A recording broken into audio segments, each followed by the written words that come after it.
सर्वांना सलाम. गृहसनाच्या या तिसऱ्या सभेला आपण प्रार्थनापूर्वक सुरुवात करीत आहोत. प्रार्थना करूया. आमच्या थोर दयाळू मंदक्रोध प्रभू परमेश्वर पित्या, तुझं नाव स्तवनीय आहे व या भूतलावरती तुझं वचन आमच्या पावलांवरती दिव्याप्रमाणे आणि आमच्या मार्गावर प्रकाशाप्रमाणे असं आहे. देवबापा, आम्ही आभार मानतो कारण तुझ्या वचनाच्या द्वारे तो आम्हाला घडवतोस, आम्हाला बनवतो. आमच्यामध्ये काय सुधार घडवावा हे तू तुझ्या पवित्र वचनाद्वारे करीत असतो. गृहसनाच्या या दिवसांमध्ये होणाऱ्या सर्व सभा अतिशय आशीर्वादित होत आहेत. आज तुझ्या प्रिय दासाकडून आम्ही पवित्र वचनाचा निरोप ऐकण्यासाठी या ठिकाणी जमलो. प्रिय देवबापा, तुझ्या पवित्र नावात आम्ही आजच्या उपासनेला सुरुवात करतो. प्रार्थना करतो या उपासनेमध्ये गीत गायनाची सेवा करत असताना क्वायर आणि तरुण संघाला तू सहाय्य कर. प्रत्येक सदस्याचा तू मार्गदर्शक असा हो. गीत गाण्यास व वाजवण्यास आपली कृपा त्यांना पुरीव व मंडळीसोबतची आजची आमची सहभागिता, आजची ही सायंकाळ आशीर्वादित अशी होऊ दे. आजच्या या सभेला तुझ्या पवित्र नावात आम्ही सुरुवात करतो. आम्हाला सहाय्य कर. प्रार्थना प्रभू येशूच्या नावाने केली म्हणून तू ऐक. आमेन. उपस्थित सन्मान्य पाळक वर्गाला विनंती आहे, कृपा करून आपण पुढे येऊन बसा. सोबतच मी क्वायर आणि तरुण संघाला विनंती करेन, आजच्या उपासनेत गीत गायनाच्या सेवेसाठी कृपा करून आपण पुढे यावत व गीत गायन आपण मंडळीसोबत करूया. प्रभूला आळवूया व तरुण संघ व क्वायरच्या सोबत आजची ही सायंकाळ आराधनेने सुरुवात करूया.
सर्वांना प्रभू येशूच्या नावात सलाम.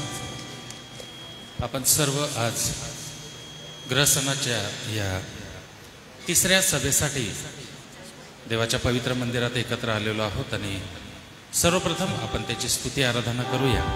तरुण संघ आणि क्वायर यावेळेस काही गीतं सादर करणार आहे. सर्वांच्या परिचयाची अशी गीतं आहेत, तर आपण सर्वांनी मिळून प्रभूची स्तुती ह्या गीतांच्या द्वारे करायची आहे. आओ हम यहोवा का धन्यवाद करें, अपने सारे हृदय से वंदना करे, उसके फाटकों में स्तुति करे और ललकारे.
आणखी एक गीत आपण यावेळेला गाणार आहोत आणि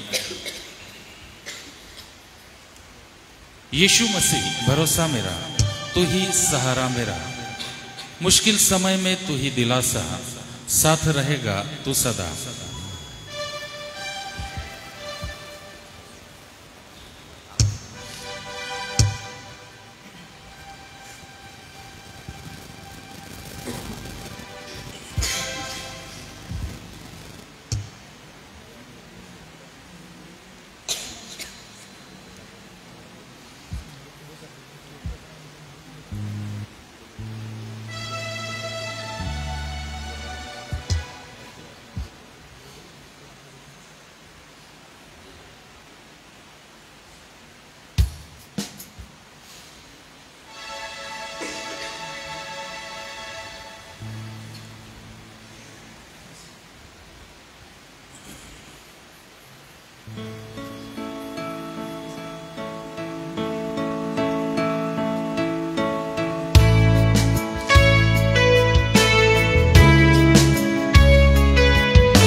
बसून टाळ्यांचा गजर करूया.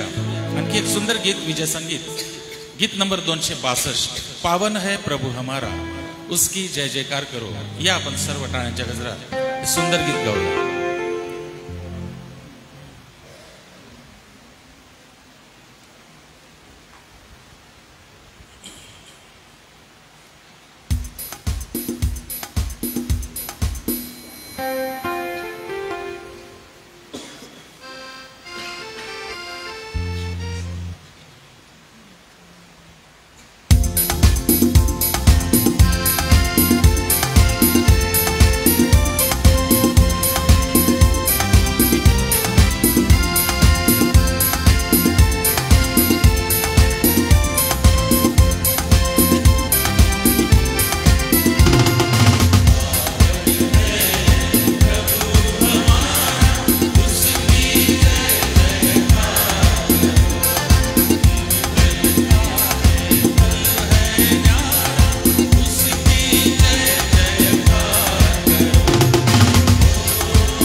परमेश्वर पित्याला धन्यवाद असो या सुमधुर गीतांसाठी. या गीतांच्या सोबतच आपण आपला स्तुतीचा यज्ञ प्रभूला अर्पण करीत आहोत. प्रियजन हो, आपला हा गृहसनाचा कार्यक्रम आजच्या या तिसऱ्या सभेला आपण या ठिकाणी घेत आहोत. आपलं ब्रीद असं आहे की सुज्ञानाच्या योगे घर बांधिता येते, समंजसपणाने ते मजबूत राहते. ज्ञानाच्या योगे त्याच्या खोल्या सर्व प्रकारच्या मौल्यवान व मनोरम वस्तूंनी भरून जातात. नीतिसूत्रेच्या 24व्या अध्यायातलं हे 3रं व 4थं वचन. प्रार्थना करूया. हे दयाळू देव बापा, आम्ही तुला धन्यवाद देतो. तुझ्या पवित्र आत्म्याच्या प्रेरणेने रचलेली ही सुंदरशी गीतं आमच्या क्वायरने, तरुण संघाने प्रभू तुझ्यासमोर सादर केली. हा स्तुतीचा यज्ञ करीत आम्ही प्रभू तुझ्यामध्ये, तुझ्या भक्तीमध्ये पुन्हा नव्याने आपली कृपा आणि अनुग्रह मागतो. खऱ्या रीतीने हा गृहसण आम्हा प्रत्येकासाठी आशीर्वादाचा असा कर. पहिल्या दिवसापासूनच तुझ्या प्रिय दासांकरवी प्रभू तू आम्हाशी बोलत आहे. Reverend Stephen Chopade, pastor David Moses आणि आज तुझ्या प्रिय दासाकडून पास्टर रविकांत गावित यांच्याकडून देवाप्पा पवित्र वचनाची सेवा होत असताना आम्ही तुझ्या ह्या प्रिय दासाला तुझ्या हातामध्ये समर्पित करतो आणि प्रार्थना करतो. प्रिय देवाप्पा, तू तुझ्या पवित्र आत्म्याच्या प्रेरणेने त्यांना जे दिलेलं आहे ते आम्हा मंडळीच्या उन्नतीसाठी, मंडळीच्या वाढीसाठी प्रभू तू उपयोगी आण. आणि प्रभू, पवित्र वचन ऐकून त्यानुसार जीवन जगण्यास आमच्या अंतःकरणाला तू प्रेरणा दे. या वचनाची घोषणा करीत असताना पाळक साहेबांना लागणारं बळ, लागणारी कृपा, लागणारी शक्ती स्वर्गीय भांडारातून दे व पवित्र आत्मेकरवी तू त्यांचा मार्गदर्शक हो. यासोबतच आमचाही तू पाठीराखा असा हो. ही प्रार्थना धन्य तारणारा प्रभू येशू ख्रिस्त याच्या नावाने केली म्हणून तू ऐक. आमेन. प्रियजन हो, आजचे आपले सन्माननीय वक्ते तळोदा मंडळीचे आदरणीय पाळक साहेब पास्टर रविकांत गावित हे आज आपल्यामध्ये उपस्थित आहेत. आपल्या मंडळीकडून त्यांचं आपण स्वागत करणार आहोत. आपले सिनियर पाळक रेव्हरेंड जे.एच. पठारे पाळक साहेब आहेत. मी आदरणीय रेव्हरेंड जे.एच. पठारे पाळक साहेब आपणाला विनंती करेन आपले सन्माननीय वक्ते पास्टर रविकांत गावित यांचं आपण पुष्पगुच्छ देऊन स्वागत करावं.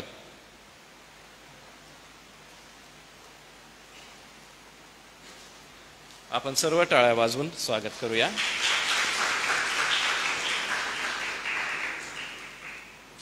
धन्यवाद पाळक साहेब.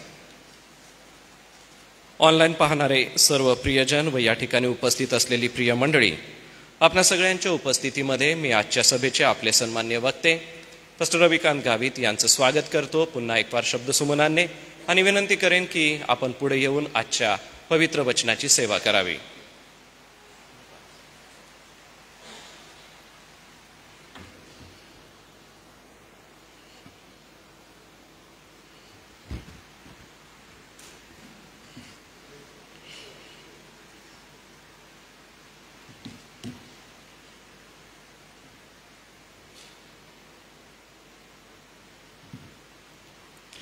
प्रभू येशूच्या नावामध्ये जमलेल्या सर्व मंडळीला सलाम. प्रथम मी देवाचे आभार मानतो की आपल्या जिवंत देवाने त्याच्या वचनामधून मनन आणि चिंतन करण्याची ही वेळ आपल्याला दिलेली आहे. तसंच आपले माननीय सर्व प्रियजन, पंच आणि पंच कमिटी अध्यक्ष यांचे देखील मी आभार मानतो की या मंडळीमध्ये देवाच्या वचनाची सेवा करण्याची संधी मला मिळालेली आहे आणि म्हणून त्यांचेही मी आभार मानतो. या वेळेला देवाच्या वचनाकडे जाण्या अगोदर आपण प्रार्थना करूया आणि मग देवाच्या वचनामधून मनन आणि चिंतन करूया. प्रार्थना करूया. पवित्र प्रभू, आम्ही तुझ्या नावाला धन्यवाद देतो, तुझे आभार मानतो. मान सन्मान तुला देत तुझ्या चरणाजवळ येतो, कारण प्रभू तू आमचा प्रेमळ सत्य सदाजीवी परमेश्वर आहेस. या भूतलावर जे जीवन तू आम्हाला दिलेलं आहे हे मौल्यवान आहे आणि हे जीवन जगण्यासाठी प्रभू तुझं वचन आम्हाला तू दिलेलं आहे. आणि म्हणून पवित्र आत्म्याच्या मार्गदर्शनामध्ये, वचनामध्ये परमेश्वर देवा आम्हाला तू घडवू इच्छितो, सिद्ध करू इच्छितो, यासाठी की ज्या वेळेस तू तुझ्या गौरवाने पुन्हा येशील त्यावेळेला परमेश्वर देवा आम्ही निष्कलंक आणि डागविरहित असे तुला सादर व्हावे आणि असे आम्ही घडवले जावे अशी तुझी इच्छा आहे. आणि म्हणून प्रभू या गृहस्थानानिमित्त आज तुझ्या वचनामधून मनन करत असताना आम्ही आमचं अंतःकरण मोकळं करतो, यासाठी की प्रभू तू आमच्याशी बोलावं आणि आमचं जीवन तुझ्या राज्यासाठी, तुझ्यासाठी तू घडवावं अशी कृपा दया तू कर. म्हणून आम्ही आमचं जीवन, आमचं मन, आमचं अंतःकरण तुझ्या हातामध्ये सोपून देतो. प्रभू येशूच्या नावाने मागतो म्हणून तू ऐक. आमेन.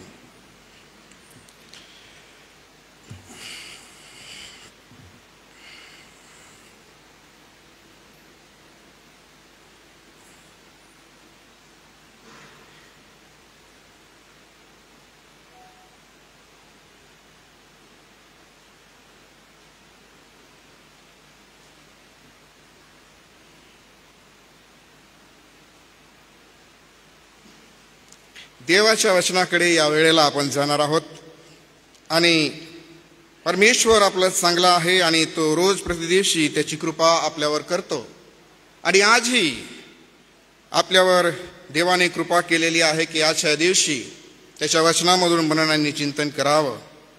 आणि म्हणून जो आपला मन्नाचा शास्त्र भाग आहे तो आपण उघडून घेणार आहोत. तुम्ही सर्वांनी आपलं जे पवित्र शास्त्र आणलेलं आहे ते तुम्ही उघडून घ्यायचं आहे. मत्तयाचं शुभवर्तमान याचा अध्याय 5 वचन 14 ते 16 या वचनामधून आपण मनन करणार आहोत.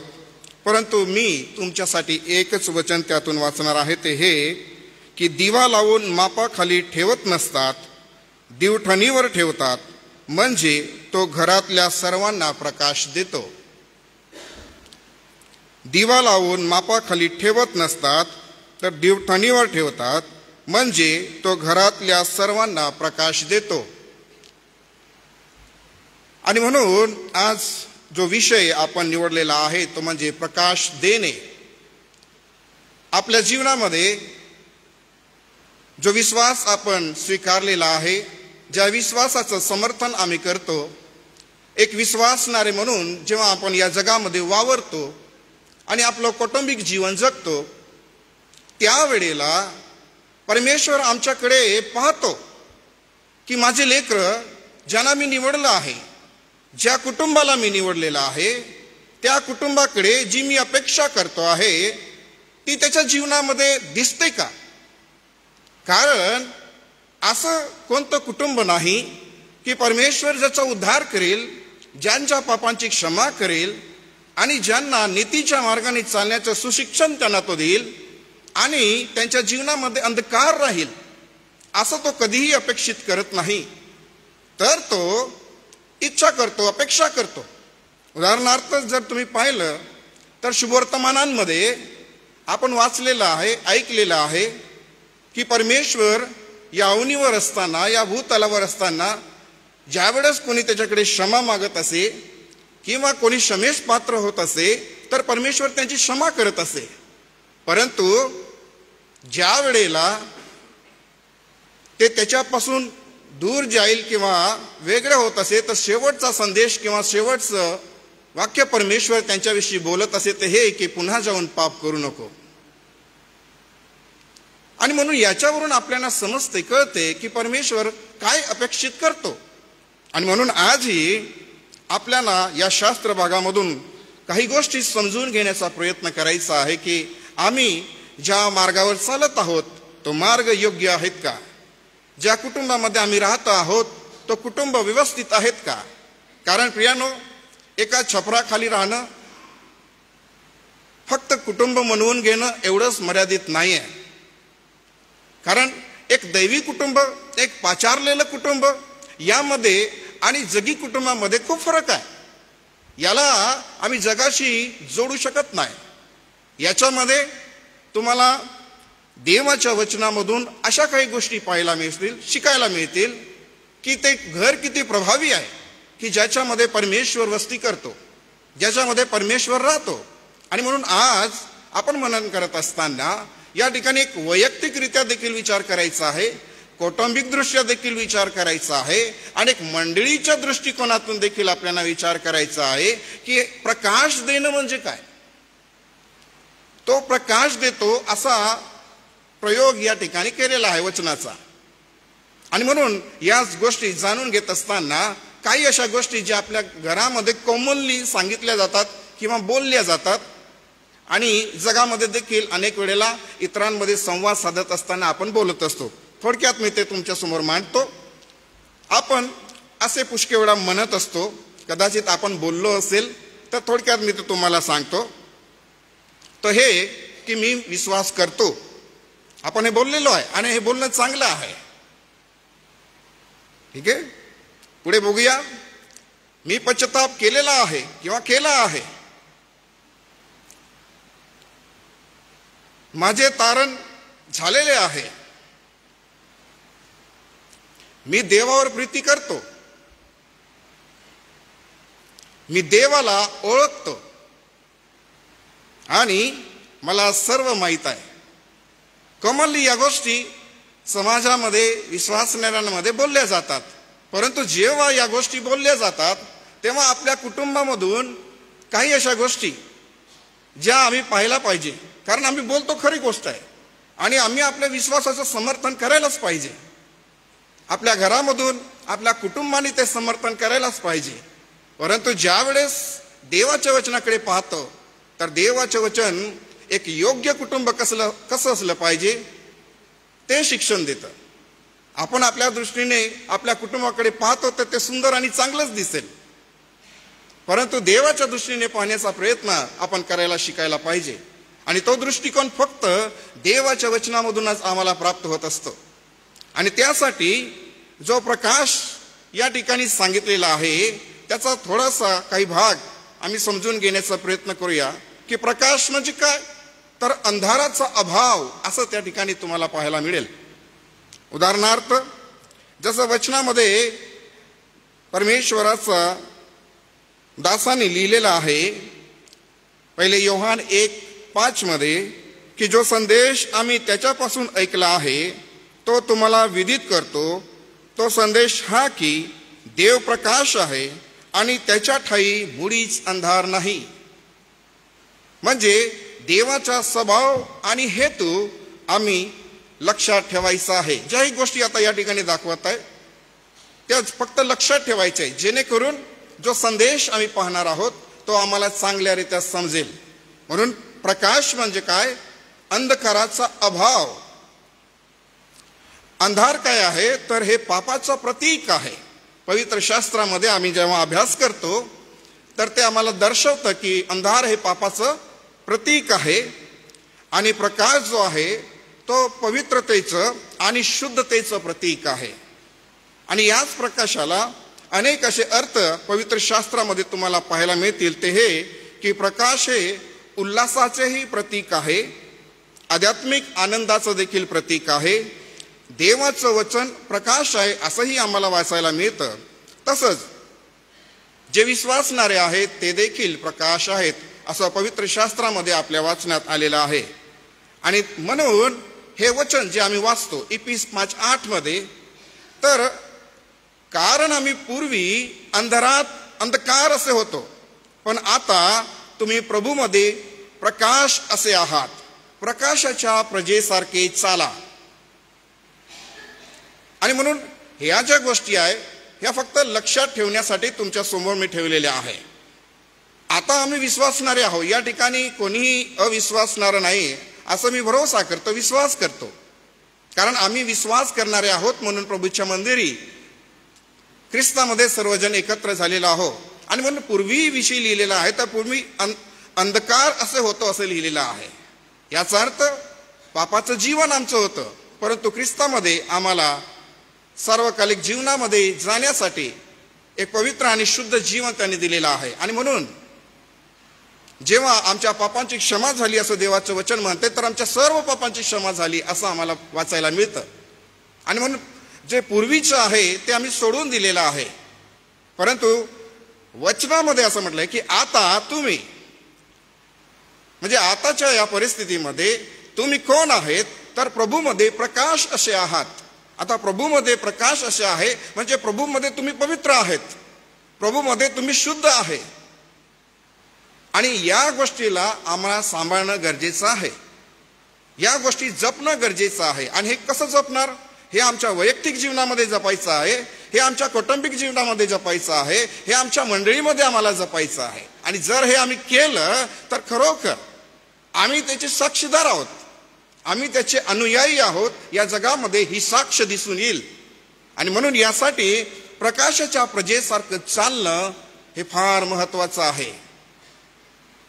आता प्रभू येशू जेव्हा स्वतःविषयी सांगतो तेव्हा तो काय सांगतो तेही आपण थोडक्यात बघून घेऊया. तो असं म्हणतो योहान 8:12 मध्ये की मीच जगाचा प्रकाश आहे, जो मला अनुसरतो तो अंधारात चालणारच नाही, तर त्याच्याजवळ जीवनाचा प्रकाश राहील. हे अतिशय सुंदर असं वचन आम्ही प्रभू येशू ख्रिस्ताच्या मुखातून ऐकतो, जे लिहिलेलं आहे, जे नमूद केलेलं आहे की तो म्हणतो मीच, त्याच्या खेरीज दुसरं कोणी नाही. आणि म्हणून जो मला अनुसरतो तो अंधारात चालणारच नाही. चालणार नाही असं नाही आहे, त्याला च चा जोड दिलेला आहे की चालणारच नाही म्हणजे तो त्याला ओलांडून जाऊ शकत नाही प्रियांनो. आणि म्हणून त्याला अनुसरणारा व्यक्ती कसा असला पाहिजे. आणि हे वचन आम्हाला शिकवते की तो अंधकारात चालणारच नाही, तर त्याच्याजवळ जीवनाचा प्रकाश राहील. आता आमच्याकडे तो जीवनाचा प्रकाश असणं गरजेचं आहे. जर आम्ही प्रकाशित आहोत, जर आम्ही ख्रिस्ताला अनुसरतो, तर हे फार महत्वाचं आहे की जे लोक हरवलेले आहेत, ज्यांना जीवनाची आशा नाही आहे, जे नाश होणार आहे आपल्या दृष्टीसमोर आहे, आणि त्यांना जर जीवन मिळवून द्यायचं आहे, तर अवतीभोवती आपल्या घराच्या आजूबाजूला अनेक असे लोक राहतात जे ख्रिस्ताला ओळखत नाही. पण ते जर तुम्हाला पाहून ओळखू शकतात देवाला, तर हे देवाचं गौरव आहे की देव परमेश्वर तुमचा उपयोग करता आहे हा प्रकाश त्यांच्यापर्यंत नेण्यासाठी, हे जीवन त्यांच्यापर्यंत नेण्यासाठी. आणि हे फार चांगलं चित्र आहे की जेव्हा देवाचे लोक हा प्रकाश इतरांपर्यंत घेऊन जातात, म्हणजे तो प्रकाश तुम्ही देतात, तेव्हा परमेश्वर आनंदित होतो. आणि म्हणून प्रियानो, या गोष्टी आहे जो प्रभू येशू स्वतःविषयी म्हणतो आहे. परत त्यांनी म्हटलं आहे अध्याय 9 आणि 5 मध्ये की मी जगात आहे तोपर्यंत मी जगाचा प्रकाश आहे. हे बोलत असताना जन्म आंधळा एक व्यक्ती आहे जो अंध आहे मुळात, परंतु त्याला दृष्टी परमेश्वराने दिली. एक चमत्कार परमेश्वर या ठिकाणी करतो. आणि त्यावेळेला प्रभू येशूने हे शब्द बोललेला आहे. प्रभू येशू हा शब्द त्या ठिकाणी आपल्या मुखाच्या द्वारे जमलेल्या मंडळीला सांगतोय की मी जगात आहे तोपर्यंत मी जगाचा प्रकाश आहे. पुढची गोष्ट येशू स्वतःविषयी जेव्हा म्हणतो तेव्हा योहान 12:46 मध्ये म्हणतो की जो कोणी माझ्यावर विश्वास ठेवतो त्याने अंधकारात राहू नये.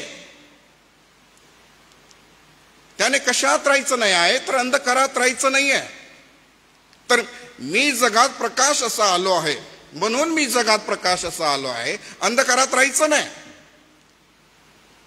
जर अंधकार म्हणजे तुम्ही पापाचं एखादी गोष्ट तुम्ही करत आहात, वाईट एखादी गोष्ट करत आहे, ते प्रभू येशूला आवडणार नाही. कारण जर मी म्हणतो, जसं मी तुम्हाला सुरुवातीला सांगितलं की मी प्रभू येशूवर विश्वास करतो, मी एक विश्वासी आहे, मी प्रार्थना करतो, मी वचन वाचतो, मी चर्चला जातो, मी उपवास करतो, जर मी म्हटलं असं, तर प्रभू काय म्हणेल, तू अंधकारात राहतोस काय? मग तुझं कर्तव्य आहे, तुझी जबाबदारी आहे की तू अंधकारात राहू नये. कारण प्रभू येशूचा येण्याचा उद्देश जो आहे तो येण्याप्रमाणे पूर्ण होता आला आम्हाला पाहायला पाहिजे किंवा दिसायला पाहिजे आपल्या जीवनामध्ये. आता हे प्रभू येशू स्वतःविषयी म्हणतोय. आता आम्हाला जे म्हटलेलं आहे मत्ती 5:14 मध्ये की तुम्ही जगाचे प्रकाश आहात किंवा आहात. तुम्ही, आम्ही का जगाचे प्रकाश आहोत हा विचार यायला पाहिजे. इथं लिहिलं आहे ना, तुम्ही जगाचे प्रकाश आहेत, तर आम्ही का जगाचे प्रकाश आहोत? देवाने एवढी मोठी जबाबदारी आम्हाला का दिली? कारण येशू म्हणतो मी जगात आहे तोवर मी जगाचा प्रकाश आहे.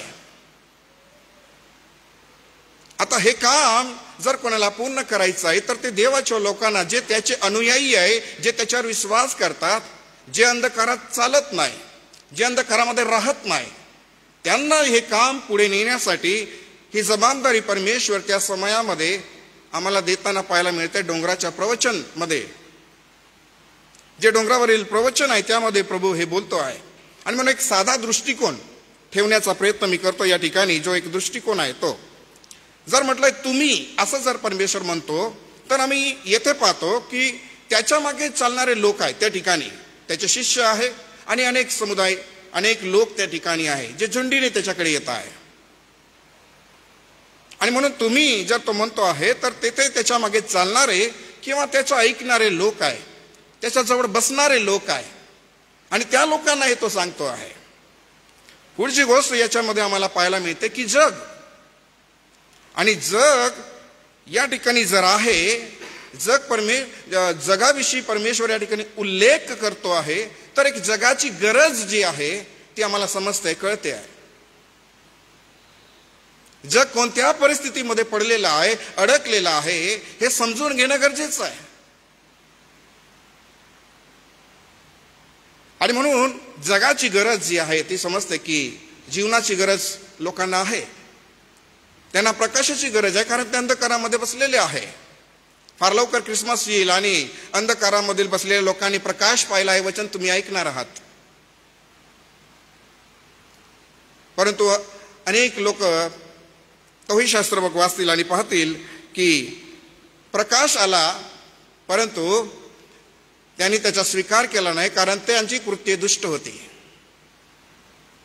दुष्ट कृत्य असल्यामुळं प्रकाशाचा स्वीकार केला जात नाही. प्रकाशाचा स्वीकार करणं म्हणजे काय आहे? त्या सर्व गोष्टी सोडणं जे आम्ही अंधकारामध्ये करतो. आणि म्हणून देव या गोष्टी तुम्हाला आणि मला शिकवत असताना, या वचनांमधून बोध घेत असताना, तुम्ही जगाचे प्रकाश आहे, तर का आहे आम्ही जगाचे प्रकाश? आणि म्हणून जगाची गरज देखील आमच्या नजरेसमोर, दृष्टीसमोर ठेवणं गरजेचं आहे. जगामध्ये राहा, पण जगासारखे होऊ नका. जगाची मैत्री ही देवाबरोबर वैर आहे.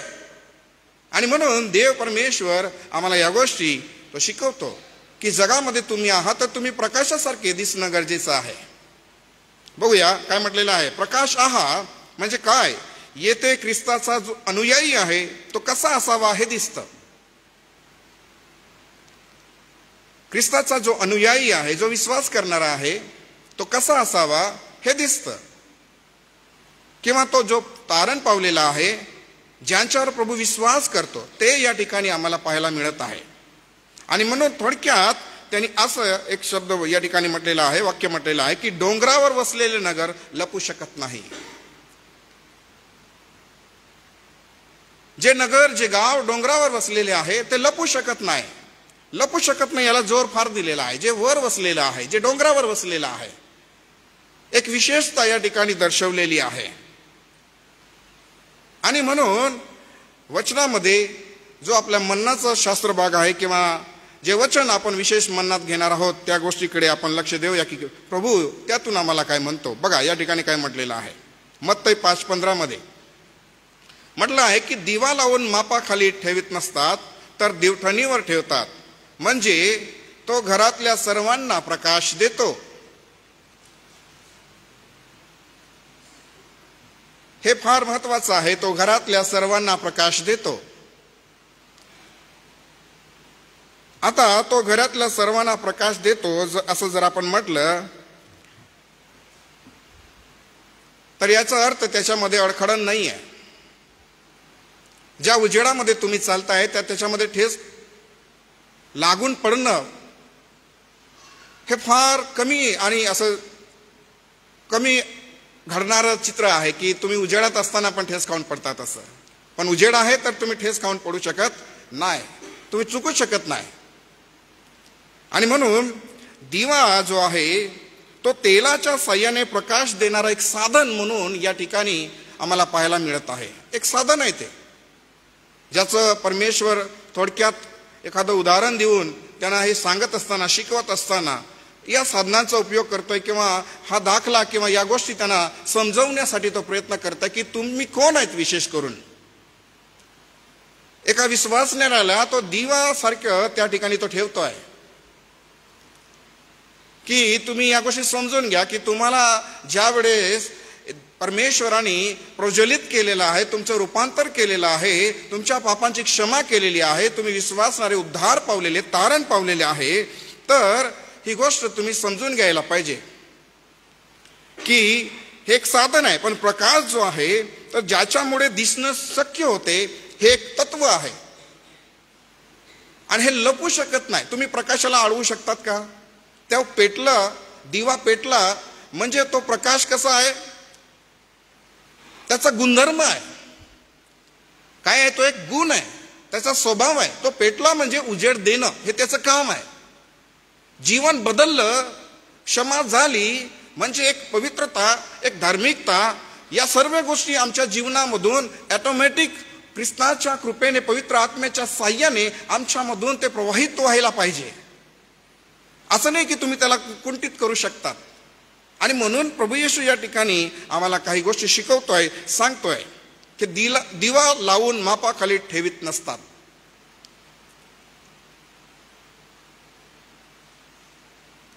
जो काही दिवा आहे ना त्याला आपण टोपलं म्हणूया. या ठिकाणी तुम्हाला चित्रही दिसत आहे, टोपलं म्हणूया. याच्या खाली ठेवत नसतात. हे काहीतरी दर्शवत आहे. कधी कधी बाह्य स्वरूपामध्ये लोक खूप चांगले दिसण्याचा प्रयत्न करतात. ऍक्च्युली त्यांना वाटते की आमच्यामध्ये तो प्रकाश आहे, आम्ही तो विश्वास करतो. जे पवित्र शास्त्रात लिहिलं आहे ते आम्हाला सर्व प्रकारे चांगल्या पद्धतीने माहिती आहे.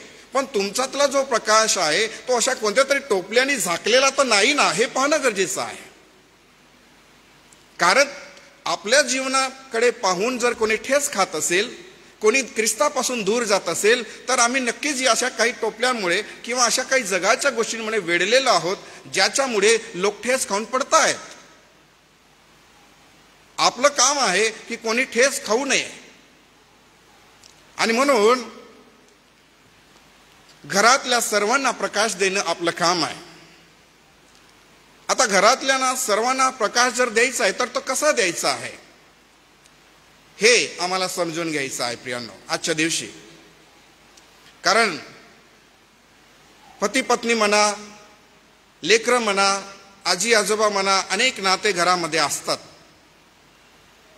परंतु आम्हा सर्वांना ख्रिस्तामध्ये बनून राहण्यासाठी प्रकाशित जीवन जगणं गरजेचं आहे. पवित्रतेचं आणि शुद्धतेचं जीवन जगणं गरजेचं आहे. कधी कधी आपल्याला वाटतं की हे ऐकत नाही, मग आम्ही त्यांच्याकडे दुर्लक्ष करतो. जसं आज या शतकामध्ये आम्ही पाहतो की बहुत असे लेकरं असतात की ते ऐकत नाही. आणि आई वडील आपलं दुःख जेव्हा पालकांसमोर सांगतात की पालक साहेब आमचे लेकरं ऐकत नाही, तेव्हा त्याचे हे दुःख ते सांगतात. परंतु कधी त्यांनी स्वतः विचार केला की आम्ही त्यांच्यासाठी काय केलेलं आहे, आम्ही तो प्रकाश त्यांच्यापर्यंत पोहोचवण्यासाठी प्रयत्न केलेला आहेत का? कारण तुम्ही जसं वागणार आहे त्याच गोष्टीचा प्रभाव त्यांच्यावर पडणार आहे. तुम्ही जे बोलतात त्यांच्यासमोर त्या गोष्टी ते ऐकतात आणि तेच ते बोलायला शिकतात. जशी कृती आहे तशी ते कृती करणार आहे. कारण बोलण्यापेक्षा कृतीमध्ये लेकरं जे आहे ते जास्त शिकतात. आणि ही घरामध्ये आम्हाला या गोष्टी समजून घ्यायचं आहे, जाणून घ्यायचं आहे की तो प्रकाश आमच्या घरामध्ये निश्चित रूपे आम्ही स्वीकारला पाहिजे. कारण देवाने आम्हाला तो दिला आहे ना, आणि देवाने तो आम्हाला दिलेला आहे. तर त्यानुसार आमचं वागणं आम्ही पवित्र शास्त्राच्या वचनानुसार स्वीकारणं गरजेचं आहे. मला आवडेल ते वचन मी स्वीकारेल तर हे पर्याप्त नाही आहे. हे पर्याप्त नाही आहे. देवाने जे मनुष्य पाळू शकतो तेच लिखित स्वरूपामध्ये मनुष्याला दिलेलं आहे. देवाच्या आज्ञा कठीण नाही आहे. आणि देवाच्या आज्ञा जर कठीण नाही आहे तर देवाला माहिती आहे हे जे वचन आहे हे माझे लेकर, माझे अनुयायी, ते विश्वासणारं कुटुंब हे पाळू शकतं, हे त्याला माहिती आहे. ज्या लोकांना हे कठीण वाटतं कारण त्या लोकांनी ते समजून घेतलं नसेल म्हणून. परंतु जर हे साध्या सोप्या पद्धतीने जर आम्हाला स्वीकारायचं आहे तर फक्त त्याच्यावर विश्वास करायचा आहे. देव मोठं काही आमच्याकडे अपेक्षा करत नाही, माझ्यावर विश्वास कर. जसं उदाहरणार्थ शिष्याना थोडक्यात एका वाक्यात म्हटलं माझ्या मागे या, काही जास्त सांगितलं नाही, माझ्या मागे या. देव कोणत्या परमेश्वर कोणत्याही गोष्टीची एक असं मोठं ओझं आमच्यावर लादत नाही. चॉईस आपल्या हाती आहे. फ्री विल म्हणतो आपण, ते आपल्या हाती आहे. ते निवडणं नाही निवडणं आपलं काम आहे. आणि म्हणून एक विश्वासणारे म्हणून जीवन जगत असताना घरातल्या सर्वांना प्रकाश देतो असं जर म्हटलं तर आम्ही स्वतःला या ठिकाणी ठेवण्याचा प्रयत्न करायचा आहे की मी या जागेवर आहे का. आणि हे केव्हा आम्हाला समजेल, काही वचनं आहेत त्यांच्यामधून मनन आपण करणार तेव्हा आम्हाला समजेल की प्रभू हे का सांगतो आहे असं.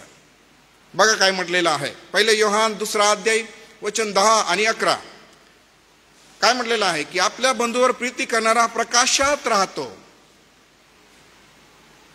आणि त्याच्या ठायी अडखळण नसते.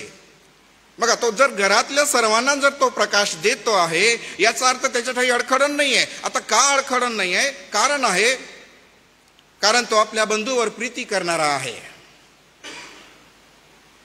तो आपल्या बंधूवर प्रीती करतो. पती पत्नीमध्ये जसं जर प्रेम आहे, लेकरांमध्ये आई वडिलांमध्ये जर प्रेम आहे, वृद्धांमध्ये आणि प्रौढ लोकांमध्ये जर प्रेम आहे, तर या सर्व गोष्टी समजून घेणं गरजेचं आहे. अडखळण नसतं त्यांच्याकडे. आणि अडखळण जर निर्माण होतं घरामध्ये तर प्रीतीचा अभाव आहे म्हणून. जर वृद्धांना कोणी उद्धट बोलतं कारण प्रीतीचा अभाव आहे म्हणून. लेकरं आई वडिलांना उद्धट बोलतात कारण प्रीतीचा अभाव आहे म्हणून. पण देवाची इच्छा आहे की आपल्या बंधूवर प्रीती करणारा प्रकाशात राहतो. म्हणजे जर तुम्ही प्रकाशात आहे तर तुमच्यामध्ये ही कृती व्हायला पाहिजे की मी माझ्या घरातल्या लोकांवर प्रीती करायला पाहिजे. मी देवाच्या मंडळीमध्ये असलेल्या लोकांवर प्रीती करायला पाहिजे. मनुष्य फक्त आपल्या स्वतःच्या कुटुंबावर प्रेम करतो, कधी कधी देवाच्या मंडळीवर प्रेम करत नाही. आणि म्हणून जेव्हा ते एकमेकावर प्रीती करत नाही तर एकामेकापासून तोंड फिरून जाणारे खूप आम्ही पाहिलेले आहे, नाही का? भरपूर लोक असतात तसे. पण ते चित्र चांगलं नाही.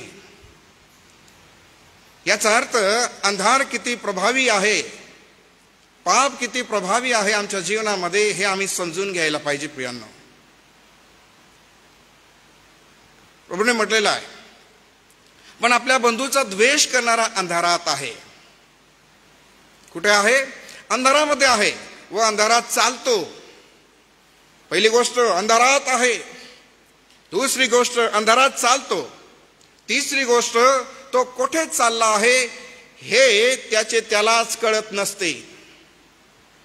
कुठे चाललाय, काय करतोय माहितीच नाही आहे. ना बोलत आहे, ना चालत आहे, ना काही नाही. कारण अंधाराने त्याचे डोळे आंधळे केलेले आहे. प्रभाव काय आहे? आंधळे झालेले. त्याला आपला बंधू दिसत नाहीये. आपले देवाने एकत्र ख्रिस्तामध्ये विकत घेतलेले सर्व प्रियजन आहोत. कोणीही वेगळं नाही आहे, कोणीही उच्च आणि नीच नाही आहे. आम्ही सर्व ख्रिस्तामध्ये एक आहोत, त्याचे लेकरं आहोत.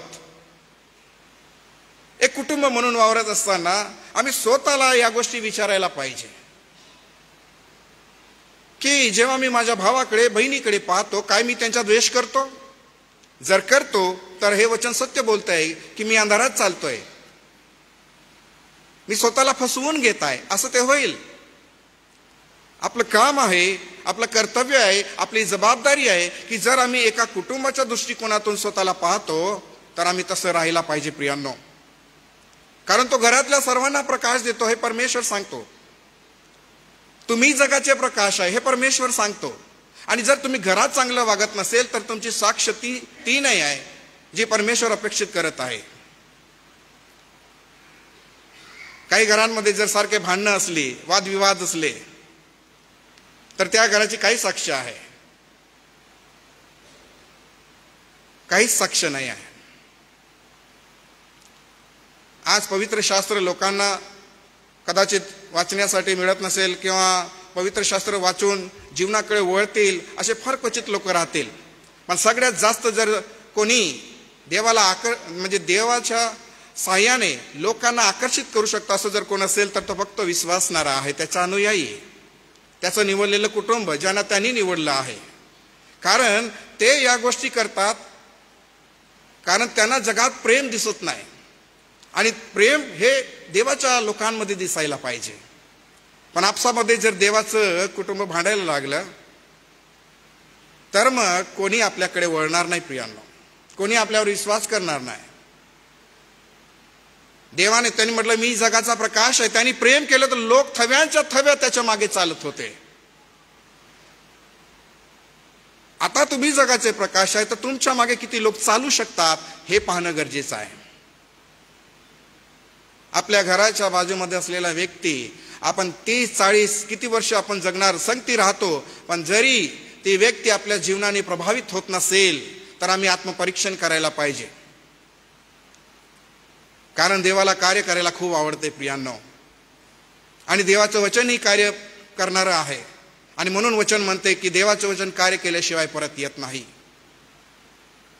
बघा, प्रभू येशू म्हणतो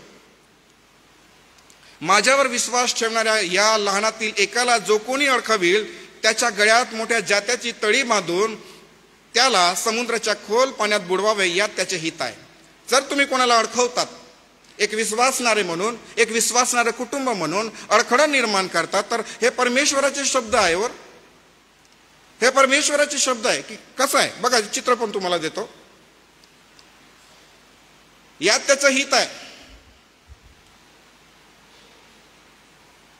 अडखळण कोणालाच व्हायचं नाही, ना नवऱ्याला व्हायचं, ना पत्नीला व्हायचं, ना लेकरांना व्हायचं, ना वृद्धांना व्हायचं, ना जवळच्याला व्हायचं, कोणालाच व्हायचं नाही. अडखळण चांगलं नाही आहे. तर आम्ही लोकांना सहाय्य करायला पाहिजे. तो घरातल्या सर्वांना प्रकाश देतो, तर फक्त तो काय करतो, मार्ग स्पष्ट दिसतोय. आपलं जीवन इतकं स्पष्ट आम्ही ठेवायला पाहिजे की ते प्रभूकडे वळू शकतील. पहा काय म्हटलेलं आहे, त्याप्रमाणे तुमचा प्रकाश लोकांसमोर असा पडू द्या की त्यांनी तुमची सत्कर्मे पाहून तुमच्या स्वर्गातील पित्याचे गौरव करावे. त्याप्रमाणे मत्ती 5:16 त्याप्रमाणे म्हणजे जे वचन आपण वाचलं, तुमचा प्रकाश लोकांसमोर असा पडू द्या की त्यांनी तुमची सत्कर्मे पाहून. बघा, तुमचा प्रकाश असं जर म्हटलं तर तुमचे सत्कर्म हे बघायचं. कोणत्या प्रकाशाविषयी बोलतो आहे प्रभू या ठिकाणी? तुमची सत्कर्मांविषयी, तुमच्या वागण्याविषयी, तुमच्या बोलण्याविषयी, तुमच्या विचार करण्याविषयी, तुमच्या कृतीविषयी या ठिकाणी परमेश्वर बोलतो आहे. कोणासाठी बोलतोय? लोकांसमोर असा पडू द्या की त्यांनी तुमची सत्कर्मे पाहून तुमच्या स्वर्गातील पित्याचे गौरव करावे. काय परमेश्वर हे करू शकतो? होय, परमेश्वर हे करू शकतो. परमेश्वराला हे करायला आवडेल की आम्ही जर चांगली व्यवस्था हाताळली, सुशिक्षण हाताळलं आणि प्रकाशाच्या प्रजेसारखं आम्ही चालायला लागलो तर आमच्या स्वर्गातील पित्याचे गौरव हे दुसरे लोक करतील जे प्रभूला ओळखत नाही. पण त्या अगोदर आपला प्रकाश त्यांच्या समोर पडू देणं गरजेचं आहे. आणि म्हणून तो प्रकाश सत्कर्मांनी येईल. तुमची सत्कर्मे म्हटले तर तुम्ही ती करायला पाहिजे. आणि म्हणून तुमचा प्रकाश या गोष्टीमधून काही गोष्टी रोमकरास पत्रामधून आपण घेणार आहोत की देवाचा दास संत पौल रोमकरास मंडळीला लिहित असताना काय म्हणतो आहे. बघूया त्या ठिकाणी काय म्हटलेलं आहे. बघा, रोम 13 रोम अध्याय 13 वचन 12 ते 14 तुमचा प्रकाश असं जर म्हटलं तर काय म्हटलेलं आहे या ठिकाणी की रात्र सरत येऊन दिवस जवळ आला आहे, म्हणून आपली अंधकाराची कर्मे टाकून द्यावीत आणि प्रकाशाची शस्त्र सामग्री धारण करावी. दिवसा ढवळ्या साजेल असे आपण शिष्टाचाराने चालावे. चैनबाजीत व मद्यपणात, विषयविलासात व कामासक्तीत, कलहात व मत्सरात नसावे. तर तुम्ही प्रभू येशू ख्रिस्ताला परिधान करा आणि देहवासना तृप्त करण्यासाठी तरतूद करू नका.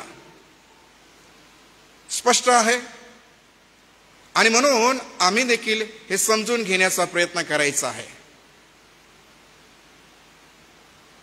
गृहस्थानाच्या पहिल्या सभेमध्ये तुम्ही ऐकलं की आणि दार बंद झाले. हेच तुम्ही ऐकलं बरोबर. आणि दार बंद झाले. 5 मूर्ख आणि 5 शहाण्या कुमारांविषयी. म्हणजे जर एखादी गोष्ट घडत आहे, होणार आहे, लिखित स्वरूपामध्ये आहे, पण ती जर आपण त्याच्यावर मानत नाही किंवा विश्वास करत नाही, तर ही गोष्ट लक्षात घेण्यासारखी आहे की रात्र सरत येऊन दिवस जवळ आला आहे, तर आम्ही ते पाहायला पाहिजे. वेळेला महत्त्व देणं फार गरजेचं आहे, कारण 11 वचन तेच सांगताय. समय ओळखून हे करा. तुम्ही जगामध्ये काय चाललेलं आहे हे पहा. जगाची परिस्थिती फार बिकट आहे. फक्त कमाई करून, रोजचं जेवण करून झोपण्यासाठी आता वेळ उरलेला नाही आहे. उठले की कामाला लागले की आपण तेच करत राहणं एक सायकल होऊन गेली आहे आपल्या जीवनाची. इथं असं सांगत नाहीये की काम करू नका, करा, परंतु आपला उद्देशापासून भटकू नका. जे ध्येय परमेश्वराने नेमून दिलंय त्यापासून भटकू नका, कारण जीवन याचं अनिश्चित आहे. ते कधी कुठे संपेल कोणाला माहिती नाही प्रियांनो. पण देव तुम्हाला आम्हाला या गोष्टी ख्रिस्ताच्या द्वारे त्याच्या दासांकरवी आम्हाला शिकवतो की आपण अंधकाराची कर्मे जी आहे ती टाकून द्यावीत आणि प्रकाशाची शस्त्र सामग्री धारण करावी.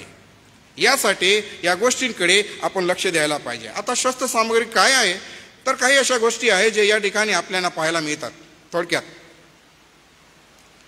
वेळेला ओळखून घेणं आपलं काम आहे. आणि अंधकाराची जी कर्मे आहेत ती जर टाकून द्यायची आहेत, तर ती धरून ठेवलेली आहेत. जी आचरलेली पाप आहेत, ज्याला जुना स्वभाव तुम्ही म्हणू शकता, त्याला आपण कृतीसह काढून टाकायला पाहिजे. पवित्र शास्त्र या गोष्टीचं समर्थन करतं की मी पाप सोडून दिलं आहे असे अनेक लोक बोलू शकतात, परंतु मुळात तसं नाही. ते कृतीसह काढून टाकणं असं ते म्हटलेलं आहे. आपला जुना स्वभाव म्हणजे जे धरून ठेवलेले आहे. कधी कधी काय म्हणतो, माझ्या पापांची क्षमा झाली आहे, मग आपल्या वैचारिक जीवनाला आपण एक वळण लावण्याचा प्रयत्न करतो की अरे आता हे मी पाप क्षमा मिळवली आहे तर मला हे करायचं नाही, असा आपण विचार करतो आणि मग कुठेतरी त्या गोष्टीला अडकवण्याचा प्रयत्न करतो. परंतु कधी ना कधी ते पाप पुन्हा घडतं आपल्या जीवनातून. का तर ते कृतीसह काढून टाकलेलं नाही आहे, ते घडतं. आणि जर ते घडतं आहे तर सावधगिरी बाळगणं गरजेचं आहे, कारण वेळ निघून चाललेली आहे. वेळ जी आहे ते निघून चाललेले आहे. आणि म्हणून एका योद्ध्यासारखे आपण शस्त्र सामग्री धारण केलेली असायला पाहिजे. आणि जी शस्त्र सामग्री इफिसकरास पत्र 6 अध्याय 10 ते 18 मध्ये लिहिलेली आहे ती आहे. त्याविषयी मी तुम्हाला ते सांगणार नाही, परंतु दिवसाला योग्य असे आपण चालायला पाहिजे. दिवसाला योग्य असे आपण चालायला पाहिजे. आणि जे परिधान केलेले आहे ते दिसून येते प्रियांनो. जे परिधान केलेले आहे ते काय होतं, दिसून येतं. तुम्ही कोणत्या कलरचे वस्त्र या ठिकाणी घालून बसलेले आहे, एकाला कोणालाही विचारा तो तुम्हाला सांगून देईल की तुम्ही काय परिधान केलेलं आहे. बरोबर ना. इथं गोष्ट केली जाते, सांगितलं जाते तुम्ही ख्रिस्ताला परिधान करा. परंतु या ठिकाणी काही गंभीर विषय देखील दिलेले आहे. दिवसा ढवळ्या म्हणजे तुमच्याकडे समय आहे, सूर्याचा प्रकाश आहे, उजेड आहे, वेळ आहे, तोपर्यंत तुम्ही या गोष्टी करा. परंतु चैनबाजी जर म्हटलं तर सुखाच्या वस्तू किंवा सुविधांचा भोग घेण्याची एक क्रिया आहे ही चैनबाजी. अनेकांना चैनबाजी आवडते. उधळ्या पुत्राने देखील आपल्या वडिलांकडून आपला हिस्सा घेऊन घेतला आणि आपले सर्व जे काही त्यांनी संगती घेऊन गेला होता चैनीमध्ये उडवून दिलं. चैनबाजी तुम्हाला ते आवडतं ते घ्यायला नको असं शास्त्र म्हणत नाही आहे, पण चैनबाजी म्हटलं की तुम्ही त्याच्यातच लिप्त आहात, त्याच्या शोधात आहात, त्याच गोष्टी करण्यासाठी तुम्ही उत्सुक आहात. चैनबाजी ती आहे देवापासून दूर नेणारी चैनबाजी.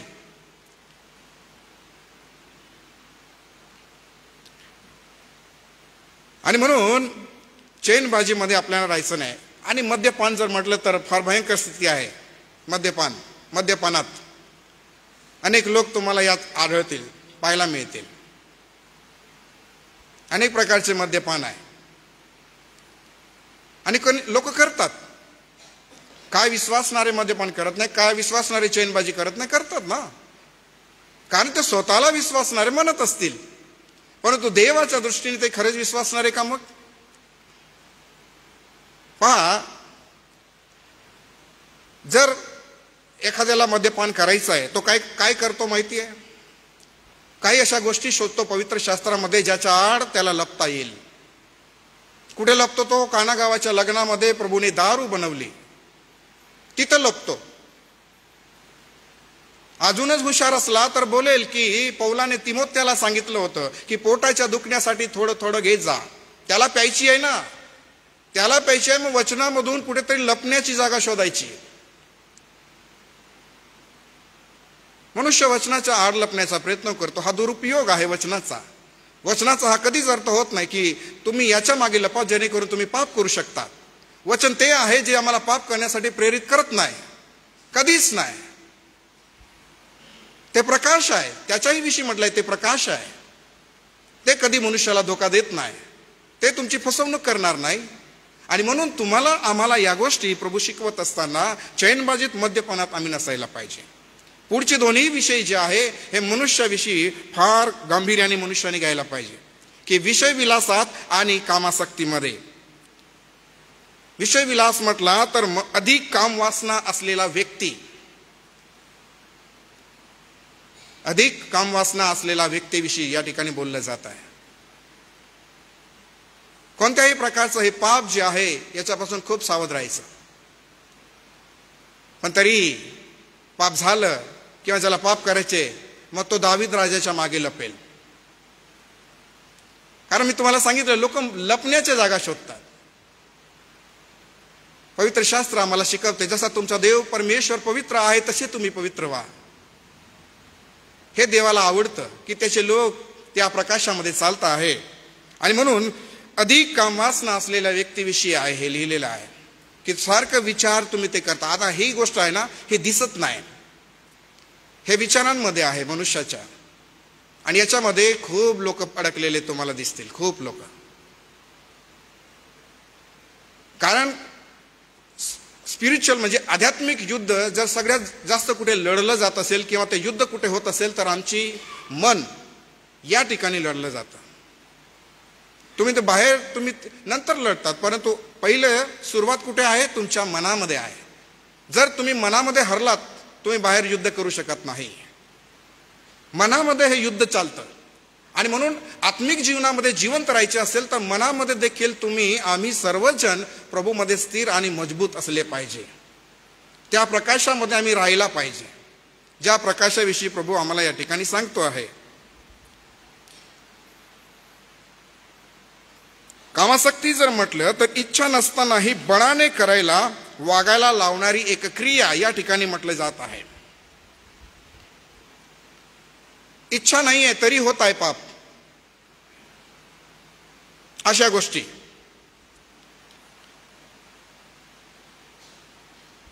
आणि म्हणून आपल्या मनाला आम्हाला नियंत्रणामध्ये ठेवणं गरजेचं आहे. जसं घोड्याला आवरण्यासाठी लगामची गरज असते की नाही. घोड्याला जर तुम्हाला आवरायचं आहे तर लगामची गरज आहे, पण आम्हाला जर आवरायचं आहे तर आम्हाला वचनाची गरज आहे. आम्हाला जर कोणी सरळ करू शकतं, नीट करू शकतं तर वचन आहे आमच्याकडे, देवाचं बहुमूल्य वचन. आणि हेच आम्हाला घडवणारं आहे प्रियानो, हेच आम्हाला सिद्ध करणारं आहे. कारण ज्या दिवशी प्रभू येईल तेव्हा आम्ही निष्कलंक आणि डागवेरीत असावे ही देवाची इच्छा आहे आणि आम्ही तसं असलं पाहिजे. परंतु हे मनामध्ये होत असलेलं युद्ध जे आहे प्रियानो हे आम्ही जिंकायलाच पाहिजे. याच्या नादी आम्ही लागू नये, आम्ही पडू नये. कारण कधी कधी कोणी पाहत नाही म्हणून आम्ही त्या पापात पडतो. कोणाला माहिती नाही म्हणून आम्ही आमचं पाप लपवून ठेवतो. पण देवापासून काही लपेल कोणी लपणार नाही. देवापासून कोणीही लपत नाही. मनुष्य बाह्य स्वरूप पाहतो परंतु अंतःकरण तोलून पाहणारा हा परमेश्वर आहे. आम्ही सर्व ज्यावेळेस त्याच्या मंदिर येतो तरी त्याला माहिती आहे की माझ्या मंदिरामध्ये हे जे एकत्ररित्या जमलेले लोक आहे हे कोणत्या हृदयाने बसलेले आहे हे देखील तो जाणतो.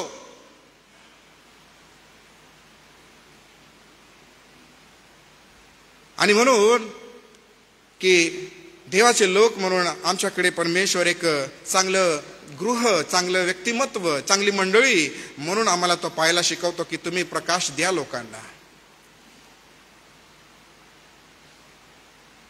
कलहात आणि मत्सरात जर तुम्ही म्हटलं तर रागाने आणि मोठ्या आवाजात एकमेकाशी बोलण्याची क्रिया, अनेक वेळेला असं होतं नाही का, ज्यावेळेस एकमेकाचे विचार जुळले नाही, मन जुळलं नाही, एखादी गोष्ट आवडली नाही, तर मनुष्य रागाने मोठ्या मोठ्याने बोलतो, ज्याला आपण भांडण म्हणतो. भांडण. म्हणून प्रभूने राग करा पण सूर्य मावळू देऊ नका असं म्हटलंय, कारण रात्र ही वैऱ्याची आहे. रात्र ही वैऱ्याची आहे आणि रात्रीमध्ये निधन पेरलं जातं, पीक पेरलं जात नाही, निधन पेरलं जातं. शास्त्राच्या पद्धतीनुसार आम्ही काय त्या ठिकाणी वाचन करतो तर प्रभूने म्हटलेलं आहे, कोणी वैर्याने ते निधन पेरलं असेल असं प्रभू म्हणतो, कारण ती वैऱ्याची आहे ना. एखाद्या व्यक्तीविषयी राग असेल, क्षमा मागून घेणं काही अडचण नाही आहे. परंतु कधी कधी काही लोकांमध्ये आम्ही न्यूजमध्ये इकडे तिकडे पाहतो की आई वडिलांचा राग असेल तर कधी कधी लेकरं तो राग पूर्ण करतात. आई वडील तर नाही राहिले म्हणून लेकरं ती त्यांची जबाबदारी पूर्ण करतात की त्या कुटुंबाशी आपला राग आहे तो आपण तसा टिकवून ठेवायचा, कसा तरी आपल्या सूड उगवायचा. ते नाही आहे.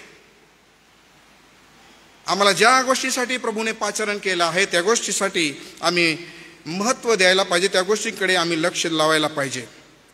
आणि म्हणून मत्सर जर म्हटलं तर कोणाचे चांगले पाहून होणारे दुःख. मत्सर म्हणजे काय? कोणाचे चांगले पाहून होणारे दुःख. एखाद्याचं चांगलं होत आहे, मुलगी पुढे जात आहे, मुलगा पुढे जात आहे, एखाद्या घराचं चांगलं होत आहे, तर काही लोक असे असतात की त्यांना ते चांगलं पाहवलं जात नाही. हा तो प्रकाश नाही आहे. एकमेकाला प्रोत्साहन देणं आपलं काम आहे. ज्याला प्रकाश मिळाला आहे तो कधीही खिन्न आणि दुःखी होत नाही एखाद्याच्या पुढे जाण्याने. तो आनंदित होतो की माझ्याही पेक्षा तुम्ही उंच शिखरावर जा, तुम्ही पुढे जा, यश प्राप्ती मिळवा. तो कधी दुःखी होणार नाही, कारण त्याला माहिती आहे मला जे मिळालं आहे ते प्रभूमध्ये मिळालं आहे. आणि म्हणून प्रियांनो, तुम्ही आम्ही प्रभू येशू ख्रिस्ताला परिधान करायला पाहिजे. आणि ज्यांनी प्रभू येशू ख्रिस्ताला परिधान केलेलं आहे त्यांनी या सर्व गोष्टी बाजूला केलेल्या आहे. आणि त्यांनी या गोष्टी बाजूला केलेल्या आहे तर तो तरतूद करणार नाही. तरतूद विचार करण्यासारखा शब्द आहे. तरतूद एखादं पाप करण्यासाठी, एखादी गोष्ट करण्यासाठी सारखं जर तुमच्या मनामध्ये विचार घोळत असतील, आपल्या मनामध्ये विचार घोळत असतील, तर आम्हाला त्या गोष्टींना थांबवणं गरजेचं आहे. कारण हे देहवासना तृप्त करण्यासाठी बोललं जात आहे. ती गोष्ट कशी मला प्राप्त होईल, मग काहीतरी करायचं. पण प्रियांनो, वेळ निघून जाईल. आयुष्याची मर्यादा फार कमी आहे, ही निघून जाईल. आणि म्हणून खबरदारी घेणं आपलं काम आहे. आई वडील म्हणून लेकरांना शिकवणं आपलं काम आहे. पती पत्नी म्हणून एकमेकाला शिकवणं गरजेचं आहे. आपल्याकडे जगामध्ये अनेक विषय आहे बोलण्याचे, परंतु पवित्र शास्त्राच्या बाबतीत बोलणारे कुटुंब फार कमी आहे. तुम्ही जेव्हा एकत्र जमतात तेव्हा तुम्ही कशाविषयी बोलतात याचा विचार करा. आम्हाला पवित्र शास्त्राविषयी बोलताना फार कमी लोक दिसतील. इव्हन आपल्या घरामध्ये बघा ना, स्वतःच ऑब्झर्वेशन केलं की मी पाहिल की कोण मला काही सांगतं आहे देवाच्या वचनाविषयी. कारण जो प्रकाश आहे त्याला तुम्ही अडवू शकत नाही. हे दिवे आहे, हे लाईट आहे, यांना लावलं प्रकाश होऊन गेला, त्याला अडवू शकत नाही. जे तुमच्यात आहे त्याला तुम्ही अडवू शकत नाही. तुम्ही ते देत राहणार, प्रकाश देत राहणार. ती पवित्रता, ती धार्मिकता तुम्ही कनेक्ट करत राहणार, जोडले जाणार तुम्ही एकमेकांमध्ये. आणि हे खूप चांगलं असं कुटुंब तुम्हाला पाहायला मिळेल जे यानुसार कृती करतं आणि वागतं. आणि म्हणून प्रियांनो, ज्या गोष्टी प्रभूने आम्हाला सांगितल्या आहे त्या आम्ही समजून घ्यायचं आहे. असं एक चित्र आहे, जसं या लोक याच्यामध्ये तुम्हाला पाहायला मिळतील. ज्या गोष्टी तुम्हाला सांगितल्या ते यानुसार तुम्हाला दिसतील. लोक करतात असं. म्हणून प्रियांनो, या गोष्टी ज्या पवित्र शास्त्र आम्हाला करायला सांगत नाही त्यापासून आम्ही दूर जाणं गरजेचं आहे. आणि जर आम्ही दूर गेलो नाही तर फक्त आम्ही वेळ व्यतीत करत आहोत, फक्त वेळ ही चाललेली आहे असंच होईल. पण एक दिवस जर तुम्ही म्हणाल की वेळ होती तेव्हा मला करता आलं नाही, तर तेव्हा मग मनुष्य शोक करेल. तुम्हाला धनवान व्यक्तीविषयी खूप चांगलं माहिती आहे, ते सांगायची गरज नाही आहे. शोक केला, दुःख केलं, पण त्या वेळेला ती वेळ निघून गेली होती. तो शोक काही कामाचा नाही. एकदा वेळ निघून गेली तर ते दुःख काही कामाचं नाही. त्या ठिकाणी केली गेलेली विनंती देखील काही कामाची नव्हती, कारण त्यांनी जे पेरलं होतं ते त्यांनी कापलं. आपल्या कुटुंबामध्ये या सर्व गोष्टी गांभीर्याने स्वीकारून आम्ही ते करायचा प्रयत्न करायला पाहिजे. जे मनन केलं त्याच्यामधूनच एक उदाहरण म्हणून हे तुमच्या समोर मी ठेवतो आहे. हे चित्र बघितलं तर तुम्हाला कोण आहे असं सहज आठवेल. कोण असेल? बरोबर ना? योसेफ. आणि योसेफ काय म्हणतो? मी देवाच्या विरुद्ध पाप कसे करू? हे अतिशय सुंदर आहे. तुम्ही कोणाच्या विरुद्ध पाप करता हे लक्षात असलं पाहिजे. अशा काही संधी, अशा काही पापाच्या गोष्टी चालून येतात. मी तुम्हाला सांगतो, जेव्हा कोणी पाहत नाही तेव्हा अशा गोष्टी घडतात. परंतु एक धार्मिक, एक प्रकाशित, एक ज्याचं जीवन बदललेलं आहे, ज्यांच्या पापाची क्षमा झालेली आहे, त्या व्यक्तीच्या जीवनामध्ये एक आयडल असलं पाहिजे योसेफाचं जीवन. तरुणांना तुम्ही या गोष्टी लक्षात घ्या, कारण येणारा समय याहून बिकट आहे. याहून बिकट आहे. तुम्ही कोणता मार्ग निवडणार आहे हे तुम्ही आताच ठरवून घ्या. एक तरुण कसा असला पाहिजे? एक चांगलं व्यक्तिमत्व आहे योसेफाचं जीवन. एक चांगलं आहे की त्याच्या जीवनामधून आम्ही या गोष्टी शिकवून घ्यायला पाहिजे की मी देवाच्या विरुद्ध पाप कसे करू. जी स्त्री तुम्हाला दिसते आहे ही तर म्हणते की तू माझ्या बरोबर नीज असं म्हणते, आणि एक वेळेस सांगत नाही, अनेक वेळेस सांगते, रोज रोज सांगते. आणि ज्या वेळेला कोणी नसतं त्या वेळेला देखील ती सांगते. पण तो म्हणतो मी देवाच्या विरुद्ध कसं पाप करू. आणि तो तिथून जातो आहे तर त्याचं तो झगा ती काढून घेते. आणि त्याच्या पुढे तुम्हाला माहितीच आहे की काय होतं. चांगलं सत्यासाठी तुमच्या जीवनामध्ये हे जग तुमच्या विरोधात होईल, बोलेल, ते सहन करून जीवन जगणं चांगलं आहे. ते दुःख सहन करून घेणं चांगलं आहे. पण वाईट करून एखादी गोष्ट करत राहून स्वर्गाची आणि देवाच्या राज्याची अपेक्षा आपण करू शकत नाही. म्हणून या ठिकाणी हे एक उदाहरण आहे फक्त की आम्ही याही गोष्टींकडे पाहायला पाहिजे की एक कुटुंब म्हणून, एक लेकरं म्हणून, तरुण म्हणून, एक मंडळी म्हणून आम्ही या गोष्टींकडे पाहत असताना देव आम्हाला काय शिकवतो. ज्या वेळेस या पत्रामध्ये या ठिकाणी म्हटलेलं आहे तर म्हटलं आहे की आपल्यासाठी ख्रिस्ताने देहाने दुःख सोसले, तसेच तुम्हीही तेच मनोवृत्तीरूपी शस्त्र धारण करा. कारण ज्याने देहाने दुःख सोसले आहे तो पापापासून निवृत्त झाला आहे, यासाठी की तुम्ही आपले उरलेले देहामधील आयुष्य माणसांच्या वासनांप्रमाणे नव्हे तर देवाच्या इच्छेप्रमाणे घालवावे. अतिशय सुंदर आणि स्पष्ट. कशासाठी? तर तुम्ही तुमचं उरलेलं आयुष्य आहे देहामध्ये, आणि प्रत्येकाचं उरलेलं आहे. जर आम्ही या ठिकाणी बसलो आहोत तर उरलेलं आयुष्य आहे, आणि उरलेलं आयुष्य आहे तर माणसांच्या वासनांप्रमाणे नाही, या जगाच्या दृष्टीप्रमाणे नाही, हे जग करतं तसं नाही, तर देवाच्या इच्छेप्रमाणे आम्हाला करायचं आहे. प्रभू येशू देखील मानवी देह धारण करून या पृथ्वीवर जेव्हा तो आला तर तोही म्हणायचा की माझी इच्छा नाही तुझी इच्छा.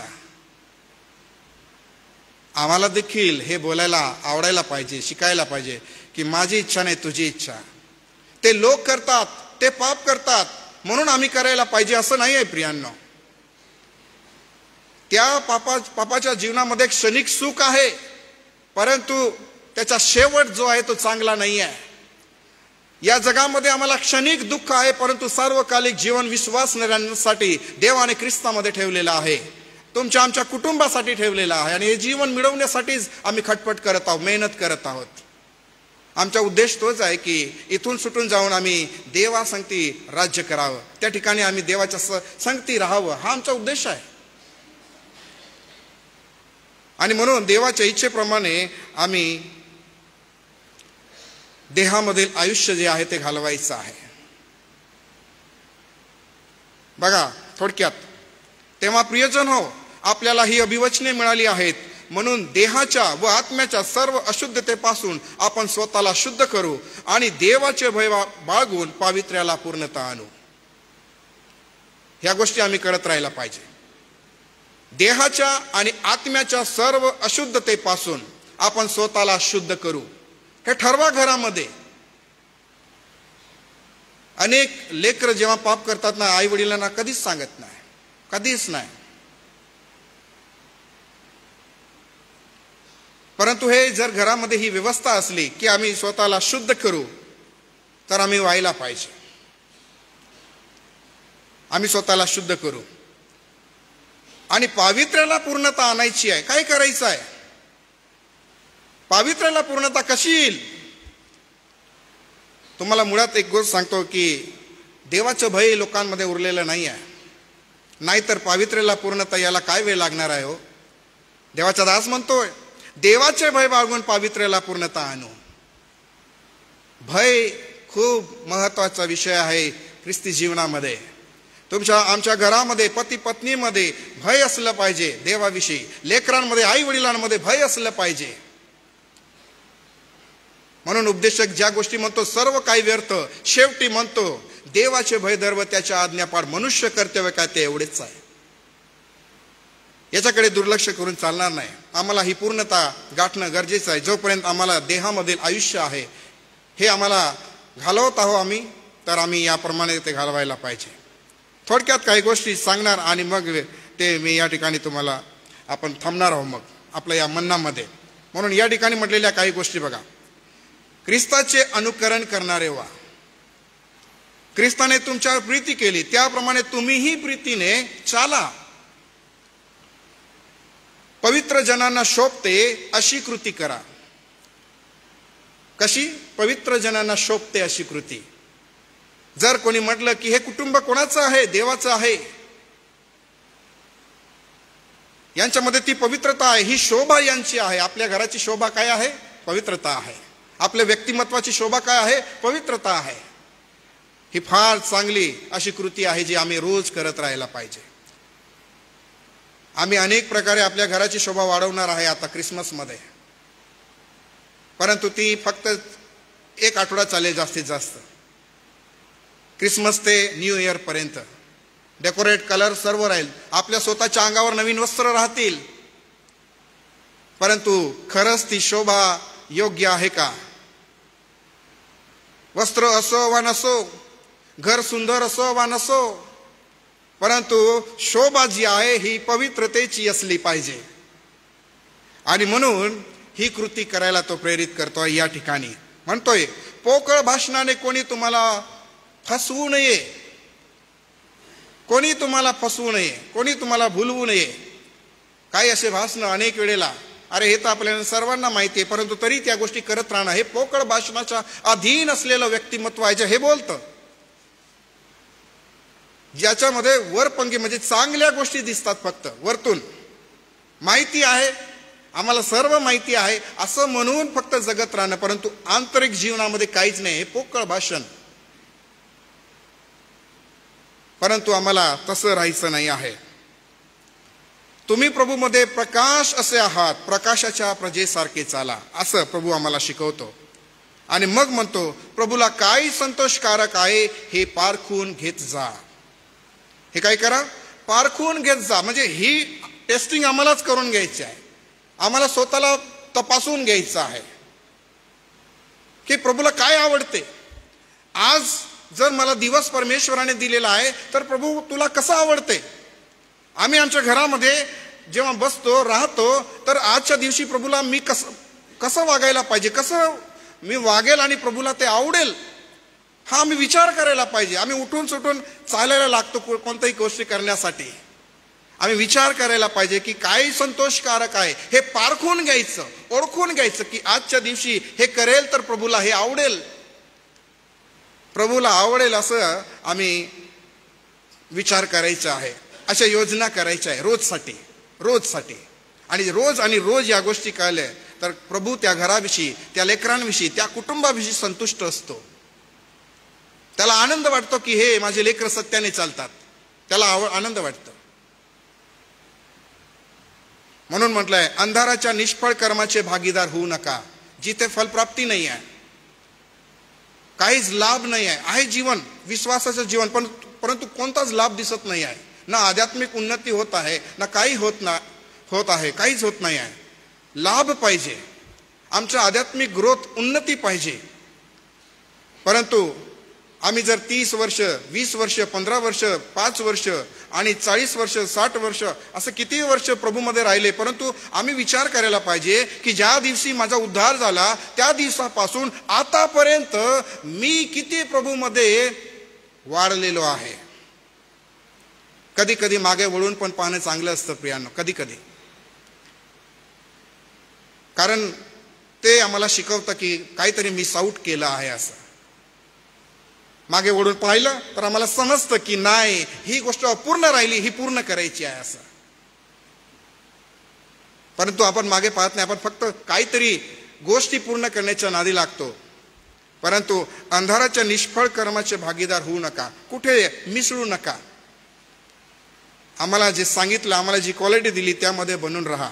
कारण देवाने या ठिकाणी अतिशय खूप सुंदर असं म्हटलेलं आहे की या कुटील व विपरीत पिढीत तुम्ही निर्दोष व निरुपद्रवी अशी देवाची निष्कलंक मुले असे व्हावे. त्या लोकांमध्ये तुम्ही जीवनाचे वचन पुढे करून दाखवताना ज्योतीसारखे दिसतात. कसे दिसतात ते? देवाचे वचन पुढे करून दाखवताना ज्योतीसारखे दिसतात. हे आज विश्वासणाऱ्यांमध्ये देवाला पाहायला आवडेल. लोकांमध्ये तुम्ही जेव्हा फिरतात, जातात, बोलतात, तर जीवनाचे वचन कोणाकडे आहे? तुमच्याकडे आहे, आपल्याकडे आहे, सर्वांकडे आहे, ज्याने विश्वास केला आहे.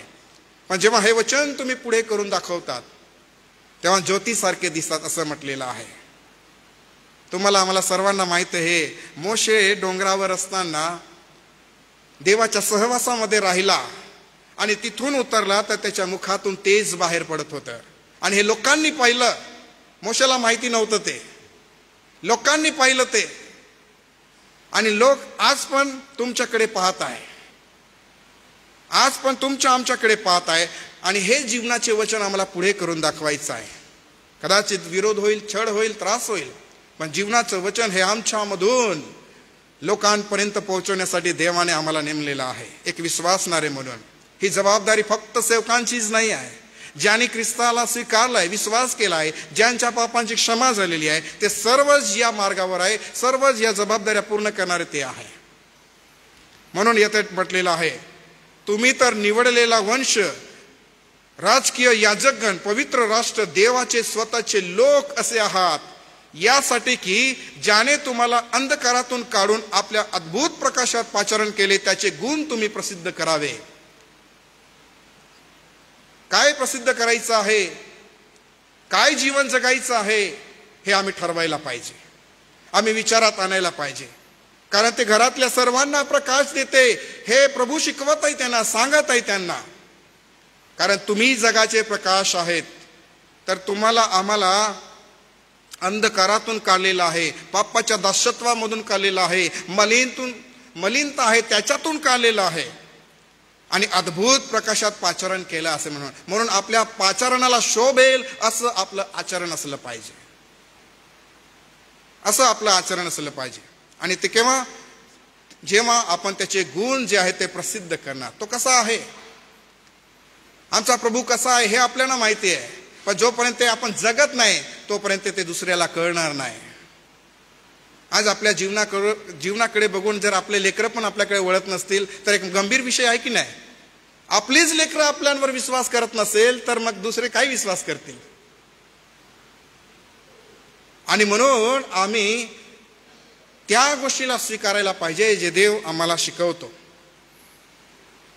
कारण देवाची इच्छा आहे कोणाचा नाश होऊ नये, कोणाचा नाश होऊ नये. आणि म्हणून आम्हाला देखील या गोष्टी लक्षात ठेवायच्या आहे. प्रियांनो, जर आपल्याला प्रकाश मिळालेला आहे तर या गोष्टी लक्षात ठेवा की ज्यांना एकदा प्रकाश मिळाला, ज्यांनी स्वर्गीय दानाची रुची घेतली, जे पवित्र आत्म्याचे वाटेकरी झाले, आणि ज्यांनी देवाच्या सुवचनाची व येणाऱ्या युगाच्या सामर्थ्याची रुची घेतली ते जर पतित झाले तर त्यांना पश्चाताप होईल, असे त्यांचे पुन्हा नवीकरण करणे अशक्य आहे. लक्षात घ्या, अशक्य आहे. कारण ते देवाच्या पुत्राला स्वतःपुरते नव्याने वधस्तंभावर खिळतात व त्याचा उघड अपमान करतात. माझं कुटुंब ख्रिस्ताचं अपमान करणार नाही हे आम्ही ठरवूनच घ्यायला पाहिजे. जीवनाचं एक ध्येय असू द्या. जर मी विश्वासणारा आहे तर अपमान ख्रिस्ताचा होणार नाही. कारण आमची कृत्य पाहून ते स्वर्गीय पित्याचा गौरव करतील असं म्हटलंय ना, पण इथे अपमान होतोय. का होतोय? कारण त्यांनी ते सत्यता सोडून दिलेला आहे, तो नीतीचा मार्ग सोडून दिलेला आहे. असं ते लोक आहे आणि म्हणून आम्हाला ते करायचं नाही. नाहीतर हे अशक्य आहे. पुन्हा नवीकरण करणे अशक्य आहे. स्वतःपुरतं मग चालू होऊन जातात. एक सायकल चालू बनवून घेतात. पाप करायचं, यायचं, रडायचं आणि मग क्षमा मागितली, देव करतो, असं स्वतःच्याच मनामध्ये पुन्हा आपण ते क्रिएट करून घेतो आणि पुन्हा जातो आणि पुन्हा पाप करतो, पुन्हा येतो. देव क्षमा करतो तर एक म्हणतो पुन्हा जाऊन पाप करू नको, पुन्हा जाऊन पाप करू नको, पुन्हा जाऊन पाप करू नको, हे देव म्हणतो. जर आम्ही म्हणतो पापाची क्षमा आम्ही मागितलेली आहे, आमच्या पापाची क्षमा झालेली आहे, पवित्रता आणि शुद्धता देवाने आम्हाला दिलेली आहे, एकदा क्षमा मागा. देव लबाडीने क्षमा करत नाही. जे पाप, ज्या पापांची क्षमा झालेली आहे ते पाप आमच्या जीवनात पुन्हा होता कामा नये. याची जबाबदारी आम्हीच घ्यायला पाहिजे, याची काळजी आम्हीच घ्यायला पाहिजे. जे माहीत नाही ते पाप होत असेल तर ते अज्ञानाने होत आहे, पण माहिती असून जे तुम्ही करत आहात तर ते अवघड आहे. ते अवघड आहे. म्हणजे मी स्वतःलाही फसवत आहे, देवालाही फसवण्याचा प्रयत्न करत आहे, परंतु देव फसवला जात नाही, देव थट्टत उडवला जात नाही. तो आहे, तो आहे. आणि म्हणून ते स्वतःपुरते नव्याने वधस्तंभावर खिळतात व त्याचा उघड अपमान करतात. कारण जी भूमी आपणावर वारंवार पडलेला पाऊस पिऊन आपली लागवड करणाऱ्यांना उपयोगी अशी वनस्पती उपजवते तिला देवाचा आशीर्वाद मिळतो. काय तुमच्या आमच्या घरामध्ये आशीर्वाद हवे आहेत?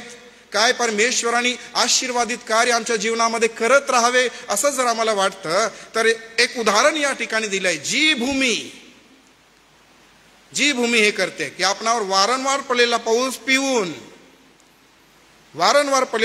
पिऊन आपली लागवड करणाऱ्यांना उपयोगी अशी वनस्पती उपजवते. आम्ही काहीतरी करायचं आहे जे प्रभूला आवडेल. उपजवते असं जर म्हटलं आहे तर काहीतरी आमच्या जीवनामधून लागवड करणाऱ्याला आम्हाला मिळवून द्यायचं आहे. आणि जर हे होत आहे, हे घडत आहे, तर देवाचा आशीर्वाद हा त्या घरावरून दूर जाणार नाही, कधीच दूर जाणार नाही. इव्हन तुमच्या आमच्या लेकरावरून पण जाणार नाही. आणि म्हणून त्याने म्हटलेलं आहे की जी भूमी काटेकुसळे उपजवते ती नापसंत व शापित होण्याच्या बेतात आलेली आहे. तिचा शेवट कशात आहे? जाळण्यामध्ये आहे. प्रियांनो, आपल्या जीवनामध्ये या ज्या गोष्टी आहेत मनावर घेऊन आम्ही जगण्याचा प्रयत्न करायचा आहे, विचार करून जगण्याचा प्रयत्न करायचा आहे. इतरांकडे पाहून नाही, कोणाकडे पाहून नाही. मी विश्वास करतो म्हणून मला प्रभूच्या मार्गावर चालायचं आहे. अनेक वेळेला आपले लोक असं बोलतात की आमचे आई वडील विश्वासणारे आहे म्हणून आम्ही विश्वासणारे आहे. हे देखील चुकीचं आहे. तुम्ही वैयक्तिक देवाचा अनुभव घेतलेला आहे म्हणून तुम्ही प्रभूचे अनुयायी आहे असे व्हा. आपल्या विश्वासाचं समर्थन करा, विश्वासात टिकून राहा, धार्मिकतेला, पवित्रतेला महत्त्व द्या. आणि जे त्याने म्हटलेलं आहे की तो घरातल्या सर्वांना प्रकाश देतो, तर हा गुणधर्म आहे, हा विसरू नका. एक परिवर्तित व्यक्तीचा, ज्याचं नूतनीकरण झालेलं आहे, जो बदलून गेलेला आहे, ज्यांच्या पापांची क्षमा झालेली आहे, हे तो अडवू शकत नाही. पण जर त्या टोपल्यासारखं त्या दिव्याला तुम्ही जर झाकून दिलं तर तुमच्या आतल्या आत तुम्हाला वाटत राहील की मी प्रज्वलित आहे, पण तुमचा प्रकाश बाहेर जात नाही. कारण त्या टोपल्याने तुम्हाला झाकलेलं आहे, त्या जगाच्या गोष्टींनी तुम्हाला झाकलेलं आहे. आणि म्हणून त्याचा फायदा कोणाला होत आहे का? नाही होत आहे. असं होईल प्रियानो, जे या ठिकाणी मी तुम्हाला आता सांगतोय की कधी कधी असं म्हणजे तुम्ही स्वर्गामध्ये त्या वेळेला तुम्हाला अनुभव येईल की सर्वच कुटुंब पूर्ण सर्वच देवाच्या राज्यात राहतील असं नाही राहणार आहे. एखाद वेळेला नवरा स्वर्गात दिसेल, एखाद वेळेला बायको स्वर्गात दिसेल, आणि एखाद वेळेला बायको नरकात दिसेल आणि नवरा नरकात दिसेल. का हे असं झालं? कशाला हे असं झालं? कारण आम्ही टोपल्याखाली झाकलेला आहोत. कशाखाली आहोत? आमच्या जीवनाचा लाभ कोणाला होत नाही आहे. म्हणून घरातल्या सर्वांना प्रकाश द्या, घरातल्यांना द्या, लेकरांना द्या. आणि काही गोष्टींचं फळ लगेच मिळत नाही बरं का. लगेच एखाद्याचं जीवन परिवर्तित होऊन जाईल असं नाही आहे. होईल, कारण जर ते प्रभूने कार्य हाती घेतलेलं आहे तर ते कार्य पूर्ण होईल. परंतु ते आज किंवा उद्या, पण खचून जाऊ नका. तुमचा प्रकाश हा थांबता कामा नये. तुमची पवित्रता, आपली धार्मिकता या सर्व गोष्टींमध्ये थांबता कामा नये. ती मिळायला पाहिजे, तिथपर्यंत पोचायला पाहिजे. आणि म्हणून इतर एकामेकाचं आपण मोठ्या मोठ्या लोकांचे रोल मॉडेल आहे, असं आहे तसं आहे. आपले आई वडील रोल मॉडेल आहे सांगायला पाहिजे. आध्यात्मिक जीवनाच्या बाबतीमध्ये, वचनाच्या बाबतीमध्ये, विश्वासाच्या बाबतीमध्ये हे आमचे आई वडील आहे, हे आमचे रोल मॉडेल आहे, आम्ही सांगायला पाहिजे.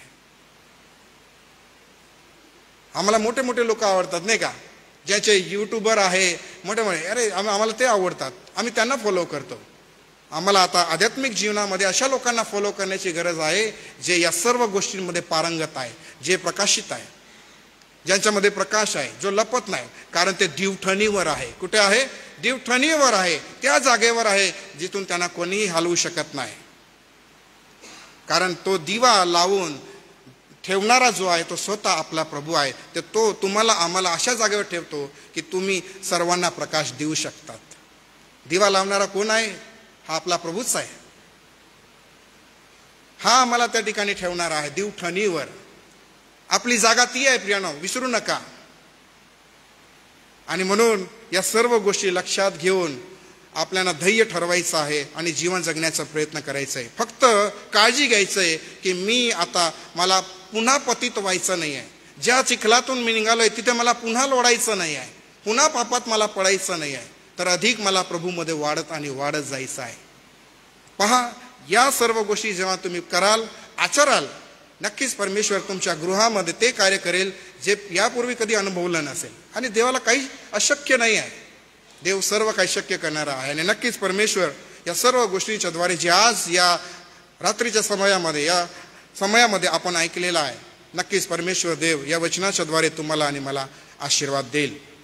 म्हणून मी पुन्हा एक वार देवाचे आभार मानतो की या वचनाच्या द्वारे तुम्हाला आणि मला त्यांनी आशीर्वादित केलेला आहे. थँक्यू पुन्हा एक वार.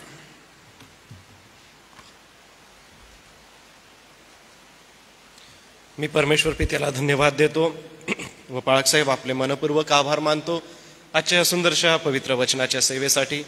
प्रियजन हो, आज आम्ही देवाच्या दृष्टिकोनातून आपल्या कुटुंबाकडे पुन्हा एक वार बघितलं पाहिजे. एवढंच नव्हे तर अंधार यापासून संरक्षण म्हणजे घरातल्या सर्वांना जो प्रकाश देतो त्याकडे आपलं लक्ष लावू, प्रीती करू, प्रकाशामध्ये चालत राहू आणि अडखळण न होता आपली जी जबाबदारी आहे ती म्हणजे वेळेची आपण खबरदारी घेऊ, वासनेपासून दूर राहू. या सर्व गोष्टी आपण या पवित्र वचनातून ऐकलेल्या असताना आपल्याला जे कळलं ते आपण आपल्या मनात ठेवू, आपल्या जीवनामध्ये त्याचं लागूकरण करू. पुन्हा एक वार पाळकसाहेब मी आपलं मनपूर्वक आभार मानतो आणि परमेश्वराला धन्यवाद देतो की या दिवसात गृहसनाच्या प्रत्येक सभेमध्ये एक निर्णय घेणारा उपदेश देवाच्या पवित्र वचनातून आम्हाला मिळत आहे. आज जे आपण ऐकलं ते स्वीकारू, त्याचं मनन चिंतन करू आणि ते स्वीकारून त्यानुसार आपलं जीवन जगू. मी पाळकसाहेबांना नंतर विनंती करेन की आजच्या उपदेशाचे PDF जे आहे ते आम्हाला द्यावेत, जेणेकरून आपण मंडळी आपल्या फावल्या वेळामध्ये ते वाचत राहू. या वेळेला आपण दान घेणार आहोत आपल्या पत्रिकेत सांगितल्याप्रमाणे. यासाठी तरुण संघ आणि क्वायर पुढे येईल, क्वायर पुढे येईल आणि गीत गायनाची सेवा करेल. आणलेलं दान प्रभूच्या भांडारात आपण अर्पण करूया.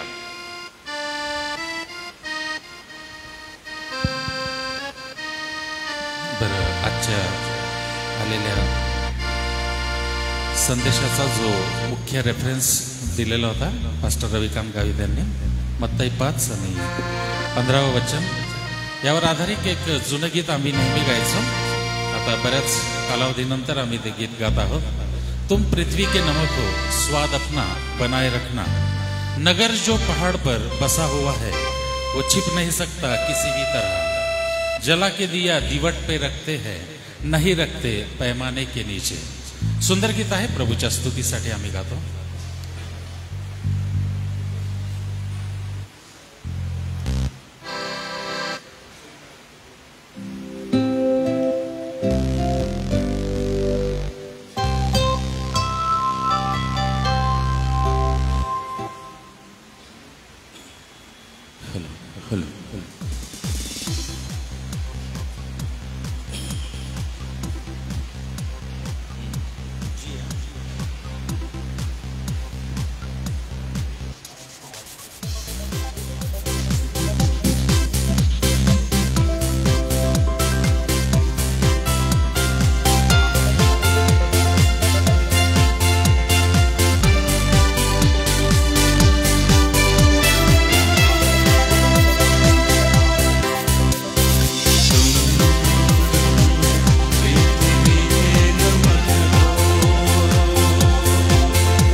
परमेश्वराला धन्यवाद असो या पवित्र वचनांसाठी आणि या सुंदर गीतांच्या द्वारे आम्हाला देवाचं ते सामर्थ्य पुन्हा एक वार अनुभवायला मिळतं. आजच्या वचनाला अनुलक्षून ही पवित्र गीतांची सेवा देखील प्रभू आशीर्वादित करत आहे. या वर्गणीच्या सोबतच मी या परिसरात आज आपण या परिसरात जमलो आहोत त्या परिसरातील कुटुंबाला माझी विनंती आहे, म्हणजेच आज बुधवार शारोन कॅम्पस, पातोंडा शिवार आणि गंधर्व नगरी, कृपा करून या परिसरातल्या कुटुंबांनी आपल्या जागेवरती उभं राहावं. दानार्पणाच्या सोबत आपण देखील आपल्या जागेवर उभं राहू. आपल्या परिवारासाठी व या दानार्पणासाठी दोधाळे शिवार मंडळीचे सन्मान्य पाळकसाहेब आहेत, पास्टर मनीष वळवी पाळकसाहेब, यांना मी विनंती करेन शारोन या परिसरासाठी, शारोन कॅम्पस, पाटोंदा शिवार आणि गंधर्व नगरी ही कुटुंब जी उभी राहिलेली आहेत, कृपा करून आपण पुढे येऊन या परिवारांसाठी व दानार्पणासाठी प्रार्थना करा.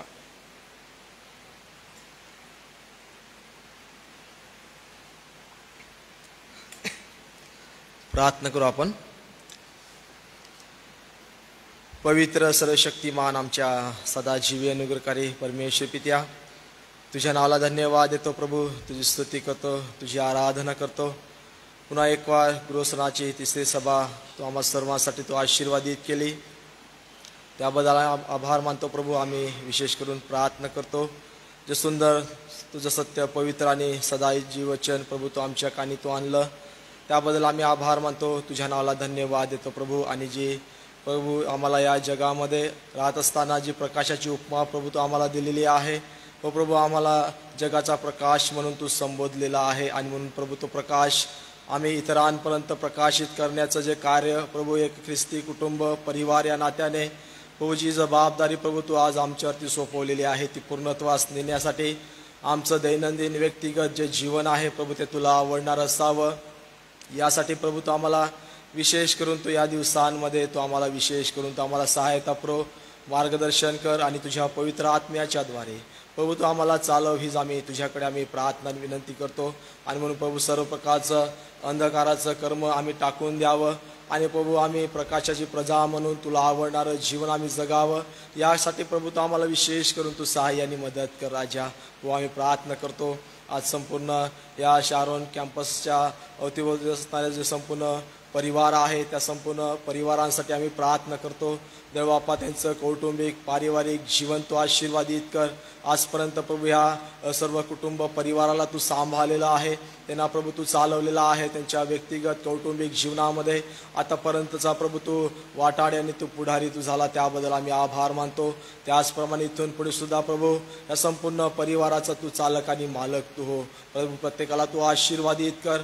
आणि जे प्रभू प्रत्येकाच्या जीवनासंदर्भात जे तुझं नियोजन आहे, जे तुझे संकल्प आहे, ते प्रभू त्यांच्या जीवनामध्ये, त्यांच्या परिवारामध्ये, त्यांच्या कुटुंब लेकरांच्या जीवनामध्ये तू सदैव प्रभू तू पूर्णत्वासने प्रत्येकाला तू आशीर्वादित कर.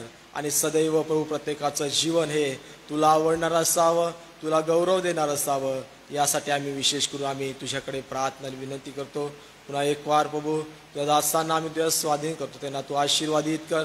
जे वचन प्रभू आमच्याकडे आणलं त्याबद्दल आम्ही तुझ्या नावाला धन्यवाद देतो. तुझ्या दासांची सेवा तू आशीर्वादित कर आणि प्रभू त्यांच्या जीवनाच्या द्वारे तुझ्या नावाचं गौरव तू सदोदित तू वर्णून घ्यावं, हीच आम्ही प्रार्थना आणि विनंती करतो. विशेष करून प्रभू जलपस्तदान प्रभू तुझ्या सेवेसाठी, तुझ्या राज्याच्या वाढीसाठी तुझ्या वचनात म्हटल्याप्रमाणे तुझ्या प्रिय लोकांनी तुझ्यावरती प्रीती करून प्रभू तुझ्या पवित्र भांडारामध्ये आणलेलं आहे. प्रभू या दानाचा तू स्वीकार कर, हे दान तू आशीर्वादित कर. आणि प्रभू प्रत्येकाला तू आशीर्वादित करावं, त्यांची उत्पन्न साधनं तुला ठाऊक आहे ते तू आशीर्वादित करावं. आणि प्रभू या दानाच्या द्वारे तुझ्या नावाचं गौरव, तुझी सेवा कार्य सदोदित तू पुढे ने, हीच आम्ही पुन्हा एक वार प्रार्थना आणि विनंती करतो. इथे जमलेल्या प्रत्येकाला तू आशीर्वादित कर आणि प्रभू तुला आवडणारे जीवन जगण्याची कृपा तू आम्हावर तू ओतस्प्रोत कर, हीच आम्ही प्रार्थना आणि विनंती करतो. आदरमान महिमा गौरव प्रभू परमेश्वर पित्या तुझे तुला अर्पण करतो. प्रभू येशूच्या नावाने प्रार्थना तुला सादर करतो, म्हणून तो एक पित्या, आमेन. धन्यवाद. बसा आपण. उद्यासाठी सूचना आहे. उद्याची जी आपली सभा आहे ती आपण चर्चमध्ये घेणार आहोत. आणि उद्या आपले सन्माननीय जे वक्ते आहे ते पास्टर स्वप्नील पी नाशिककर पाळकसाहेब असणार आहे. उद्या बेथेल कॉलनी, नागायनगर, राज सिटी, जय हिंद कॉलनी या कुटुंबाचं एक प्रमुख किंवा या कुटुंबाच्या वतीने आपण सभेमध्ये सहभाग घेऊया.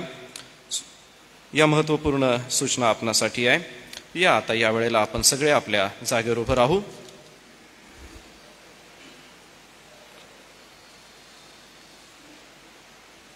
प्रभूने शिकवलेली प्रार्थना आपण म्हणूया आणि त्यानंतर आशीर्वाद सन्मान्य रेव्हरंड जे.एच. पठारे पाळक साहेब हे पुढे येऊन आशीर्वाद देतील. हे आमच्या स्वर्गातील पित्या, तुझे नाव पवित्र मानिले जाओ, तुझे राज्य येऊ, जसे स्वर्गात तसेच पृथ्वीवरही तुझ्या इच्छेप्रमाणे हो. आमची रोजची भाकर आज तू आम्हास दे, आणि जसे आम्ही आमच्या ऋणास ऋण सोडितो तसेच तू आमची ऋणे आम्हास सोड, आणि आम्हास परीक्षेत आणू नकोस, तर आम्हास सर्व वाईटापासून सोडेल. कारण की राज्य, सामर्थ्य आणि गौरव ही सर्व काळात तुझीच आहे.